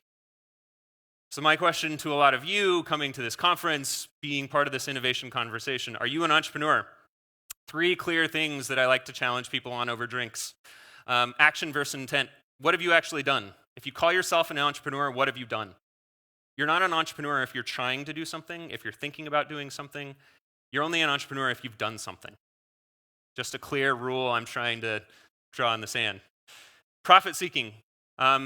I started Startup Weekend. It was actually a for-profit. We flipped it into a non-profit in the US, 501c3, so that we could end up getting a bunch of grant money, including from the European Commission, and helped us grow. It was a business model decision. But this whole proliferation around social enterprise, I think, is a very dangerous thing. Oftentimes what I see, it's an excuse to not have a business model. We have a lot of entrepreneurs out there in the world today trying to make great change. But let's look at the organizations, the corporations, the entrepreneurs who have had the biggest impact in our world. Social impact in our world. All of them started by scratching their own itch, a real problem, a real business, and then they were able to change it. Right? You want to save the whales? Go start a really successful company in the fishing industry with different values. Right? Pursuit of growth.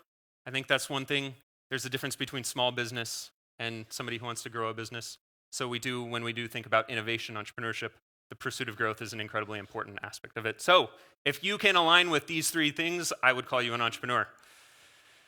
Just remember, bad ideas are real. Bad ideas cannot build great companies. This is a smart frying pan. Never has it been so fucking hard to make an egg in the morning. If you've ever used it. Segway. We had Jeff Bezos, we had John Doerr, some of the biggest investors, venture capitalists in the world got behind Segway. They raised almost $100 million, I think, in their first or second round. One of the biggest flops in terms of entrepreneurial stories. They thought it was going to redefine how we think about cities and parking and everything else. They're kind of a funny tourist thing now, right? Types of entrepreneurs. High tech, we've talked a little bit about kind of the fallacy of the high tech entrepreneur working out of the garage, being in their 20s. It's actually, if you look at new firms in the US and what businesses are actually started, it's only 5%. They get almost 99% of the media, but only about 5%, and they have about a 30% success rate at 5 years. The spin-out entrepreneurs actually have the highest success rate of any entrepreneur. This one's an important one for the corporates. We're going to unpack this a little bit this afternoon in my workshop. But spin-out entrepreneurs account for about 15% of new forms being created. On average, they've spent 15 years working in the corporate world, on average 7 years at the specific company they're leaving, the last company they left. So they're actually some of the most loyal employees to corporations that have better ways to do things that spin out, and then they have 40% success rate. Incredible. Those are the entrepreneurs I actually want to spend the most time with, just based on this, because it looks like they're going to be the most. Franchises, replicative, kind of copycat entrepreneurs actually account for the most percentage in the world, 30% for franchises. So franchise, like a food chain or something like that, kind of falls in that. Merchants, kind of more the small business, the retail, and they actually have the lowest success rate when we think about types of entrepreneurs. A few other key things that I've learned I want to make sure to share with you. Mentors are like mushrooms. Working at Techstars, I actually run an accelerator program right now. We've built a lot of emphasis in corporate innovation programs, in accelerator programs, in incubators, and universities around mentors. Mentors can be great. Mentors can be horrible. I think I've seen more mentors kill businesses than actually help businesses. But we've created these structures where entrepreneurs are told, okay, if somebody comes in the room, listen to them, whatever they say is going to be good. And then they turn around and they get different advice. Then they turn around and get different advice, right? So mentorship is actually a valuable part of the entrepreneurial journey, but we need to be careful about how we set up our entrepreneurs, our innovators, when we're pairing them with mentors, getting advice, and the expectations that we place on that relationship. there's a lot packed in this slide. You can only learn by doing. I'm going to go through this one quickly. You all can read. It's not for kids. Entrepreneurship, I'm an exception, I guess. When I started a company, statistically, everybody's older than I am and smarter than I am too. Good companies don't happen overnight. We have a lot of models that are predicated on 3 to 5 year venture returns. As an investor now, as somebody who plays in the angel investment kind of world and accelerator world, you have to change your time horizons. Actually, venture capital is pretty irrelevant. If we look, if it takes 14 years to go to IPO, if we actually look back on the Inc. 500, the 500 fastest growing companies in the US in 2004, only 7% ever took any venture capital money. Wow, okay. So 14 years, average time to hit success. We look back, only 7% of today's successful companies, ever took venture capital. So we need to be careful about how much input or how much leverage we take from the venture capital models. Being a single founder CEO is actually accounts for the biggest percentage of successful businesses. Over 20-year longitudinal study that Kaufman did. Most entrepreneurs end up getting fired from their own companies. Why? Because you have to become a great manager. You have to manage people. I like to say business is easy, people are hard. That's something we all have to deal with on a daily basis, I think. Getting a cold circle, that's another one of the most valuable things. Do you have this? I'm kind of using this hopefully to prompt you guys to think about your situations, your programs. Do you have a lot of these things? If not, let's talk afterwards. So luck. What role does luck play in the world of entrepreneurship? Arguably a lot. So if we don't really know a lot about it, the programs that we've all built and spent billions of dollars around, if all of those don't work, it must just be luck, right? Well, I don't know. We can engineer for luck if I have to think about how to try, right? Some people are more lucky than others. So collect facts. I think the more facts that you have at your fingertips, the more data you have to make better decisions. So think about not just your immediate facts, think about the world around you, I think is the most important thing. Building valuable social networks. So many of those great stories came from, I knew a friend who knew a friend, introduced me to so-and-so, and that became my first customer. Whatever that is. Making opportunity out of accidents. Again, glass is always half full for most entrepreneurs, being optimistic. And most of the time, the great success comes out of the hardest, the most trying times that any of them face. So then, as an entrepreneur, as somebody who's now in the investment seat, how do we then actually predict success? There's a lot of data. You can do personality typing. You can ask for business plans. You could do any sort of kind of analysis. The analysis I've kind of boiled down to is, okay, all the science kind of sucks. We don't really know how to predict success. So if I'm going to use a few heuristics, these are the ones that I use. Number one, is it a good idea? Do other people think it's a good idea, namely potential customers? Is this person motivated? Are they willing to do whatever it's going to take at all costs? Anything that's legal, at least, right? Experience. Do they have the right type of experience to inform them, either themselves or on their team, right? Back to the spin-out entrepreneurs. That's a huge, huge part of this. The ability to learn and adapt, obviously. Do they have a history of having things happen in their life? A lot of entrepreneurs actually have had, their families, their parents have divorced, or they've faced some personal challenge in their lives. So looking at the personal challenges as well as the professional ones that they've already faced. That's essentially what I think I've boiled it down to. So far, so good. If you take away one thing about innovation, about entrepreneurship, the science really shows that despite billions of dollars, despite some of the best minds in the world thinking about this, nobody really knows how to produce better innovation, more successful, even producing innovation that's less likely to fail. But I do know how important entrepreneurship is. I do know how important it is to our generation, to the next generation, to solving some of the next big problems we have in the world. So we're all kind of lost. So I enjoy you. Just be constantly curious about the world around us and about the facts. There are no 10 ways to start a business or become an entrepreneur or produce true innovation. So thank you guys very much. Thank you very much. Thank you very much for the excellent presentation. I want to open up the round to questions. I just have one quick question first. Cold cycle. What is a cold cycle? 'Cause I Cold know- circle. Oh, cold circle. Yeah. Sorry. Okay, Yeah. perfect. I must have misread that. Is it a? I think I misread that. Cold circle. Having people who can challenge you, right? We all have those people we've encountered in our lives. I often like to say and advocate to entrepreneurs, do not have people that are invested into your business. They need to have zero incentive. They just need to give you, the no bullshit reaction to what you're doing, how you're making progress. They need to be that great, mirror that you Stepping can away from that echo chamber, I guess. Exactly. And if you don't have that, and if you haven't formalized that as an entrepreneur, as somebody in innovation, you're always gonna get the pats on the back, the false encouragement, I call it. Yeah, that's a great. I would take that idea. Here, $20. You want to buy it? It's like we'll see. Yeah, exactly. Great idea. Yeah. Do you want to buy awesome. it? No. Cool. I want to open up the round. I see the catch cube is in there. Who would like to ask some questions? Perfect. Just one over. Okay. I haven't seen it. Maybe I missed it. But do you have any data on, let's say, how hard you work? For example, my father was an entrepreneur, and I barely saw him when I was a child. But does that correlate with some success or failure rate? Probably being lazy is not such a good success.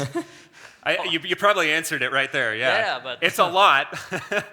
I don't know, but some of the best entrepreneurs I know are the best delegators. They're the most strategic.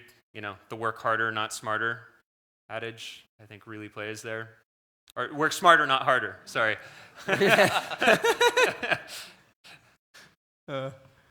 Good, perfect. Do we have any other questions? Questions about what you guys are working on? Oh, yeah. In the back. Yeah, sorry. Just toss it. Ooh. Okay, so I made some innovation, and then I went for a US patent. How do you think about patent management? The patents,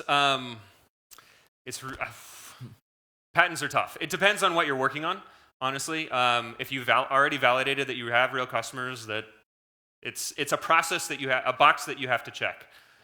So as long as you know you already have something that you need, the legal fees of getting a patent in most cases are well worth the cost, and especially if you're working in a corporation. That said, I wouldn't hold back any part of the business, almost any part of the business, until it's done. So I'd keep going with other aspects. Is there any correlation between patents and entrepreneurship and success rates? There's not, and that's in the book as well. The patents actually have become less and less correlated with entrepreneurial success over time. I don't know what the numbers are, but Carl hits them in the book. You said the book is coming out still. In January. In January. Okay. Yeah, did yeah. you pre-read the book, or how did I pre-read the book. Okay. An editor of the book. I've been using a lot of the statistics for a while. It's nice to see them all in one place. Because the Kauffman Foundation really is the source for these sort of things. Yeah, for my bachelor thesis, actually. Yeah, I want to open up to some more questions. Maybe in the front. Gets people moving. Yeah. Hi, thanks so much for your talk, first of all. So you had mentioned that there was a study done about the correlation between people that have gone to university and the performance in the workplace, and that not being what we expect it to be. What would you say is the best alternative kind of education or experience that you would encourage entrepreneurs to have so that they have better performance in the workplace? Go get a job at a company. Spend on average 15 years there. Then start a company. I think that's the number one advice to anybody graduating who wants to become an entrepreneur. I do also believe that accelerators are filling a big void. So if you're working on a company today, I think accelerators end up being almost more effective in education than they are in the actual investment. For most accelerators, I think you kind of have the Ivy League, the Harvards, the Stanfords of the world with some of the accelerators, but for most of them, I think they're doing a great job educating the next generation. They can start issuing degrees too. That'd be cool. Right? At least they've flipped the economics. Right. So in the U.S., we have to pay $100,000 to get a good education. Right. They would pay you. Actually, now the accelerators pay you. So there's something that's working cool there. Business model right there. Right. We talked about nonprofits in that sense. Yeah. Perfect. Do we have any other questions? Anybody else working on a cool idea? Actually, one question I have to you regarding that. So you're on the investor side now a little bit as well. Yeah. So do you use these statistics when you see a team to kind of filter a little bit? I mean, because if I'm just running the numbers, right, I have 1,000 applications. I have the parameters, and I kind of run this to see, and let's say it's, these are the success factors that are more likely. Do you kind of screen based on that as well? Absolutely. What age they are. More diverse teams are statistically more successful as well. So we're looking at diversity, we're looking at age of founders, we're looking at experience within corporations. Those are probably some of the big ones. And then we're using a lot of the statistics as well around team, because I think once you've identified a market and an idea, it comes down to the people. And so we look at a lot about the team failure rates. Noam Wasserman, who wrote a great book through his studies at Harvard called The Founder's Dilemma, if any of you are interested, he accounts 85% of all startup failures to team issues, co-founder conflicts within the management team. So it actually says once you've identified, created a startup, the number one reason that you're for failure is actually going to be because of people issues. Because of human issues. And out of curiosity, when you do Techstars as well, if I caught that correctly? Yeah, I'm an entrepreneur in residence at Techstars, so I'm helping them think about what the future looks like. And then about a year ago, I left now to jump in and working in a tiny little town of 3,500 people in Colorado. Where in Colorado? Telluride, Colorado. Telluride. It's the closest thing I could find to Andermatt in the States. Oh, okay. A friend of mine went to college in Boulder, so I love Colorado quite a bit. Yeah, very cool. Do we have any other questions? Oh, perfect. Yep.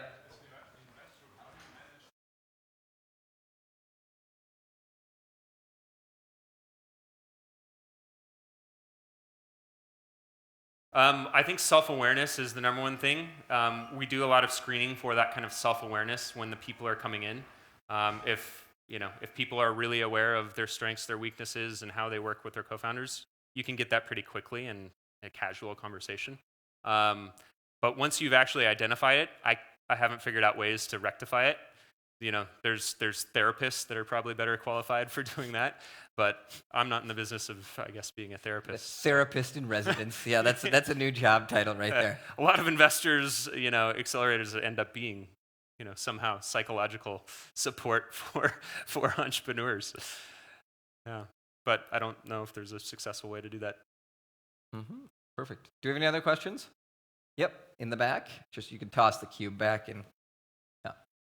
Thank you. Have you made any correlation between entrepreneurship and endurance sports people? They know how to face pain and like Ironman, and so you would at least know that they can go through heavy pain. And one of my colleagues was actually the head coach of the U.S. men's and women's Olympic ski teams for about a decade. And they did a lot of study on the science of how do we recruit people into, specifically in this case, skiing, but it's the Olympic Committee actually does obviously a lot. But the recruitment efforts, just like entrepreneurship, they've proven actually aren't very effective. So all the way from junior sports to professional athletes, the processes, the statistics actually show most of the greatest athletes come from outside the process somehow. So we spend a little bit of time talking about that.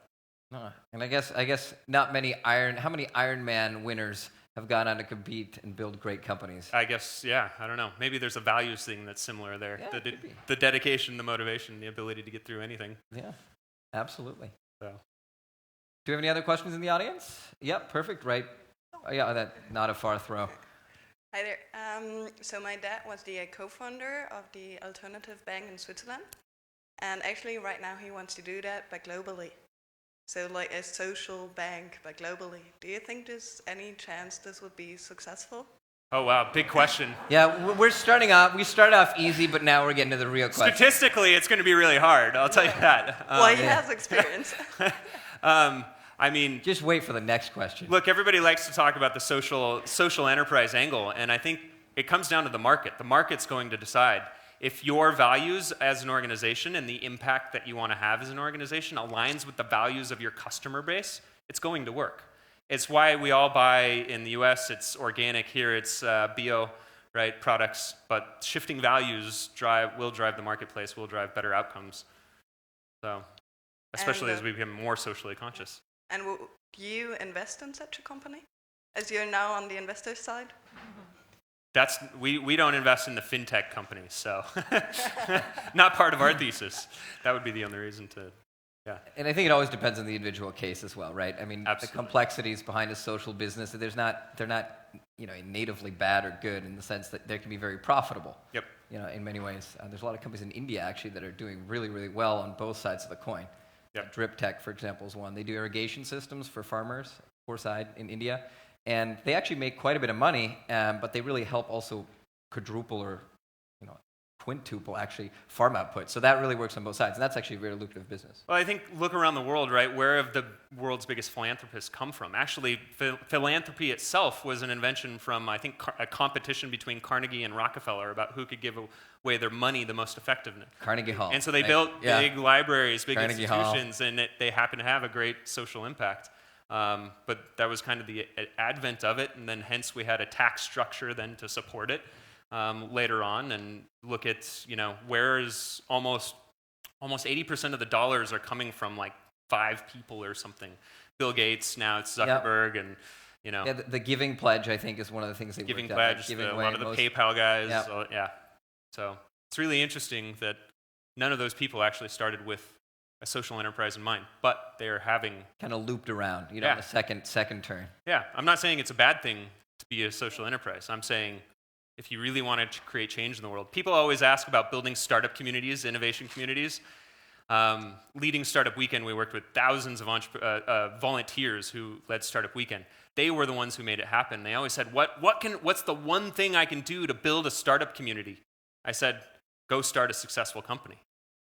It's not run a better accelerator, run a better incubator, start a better co-working space. Those are important infrastructure items.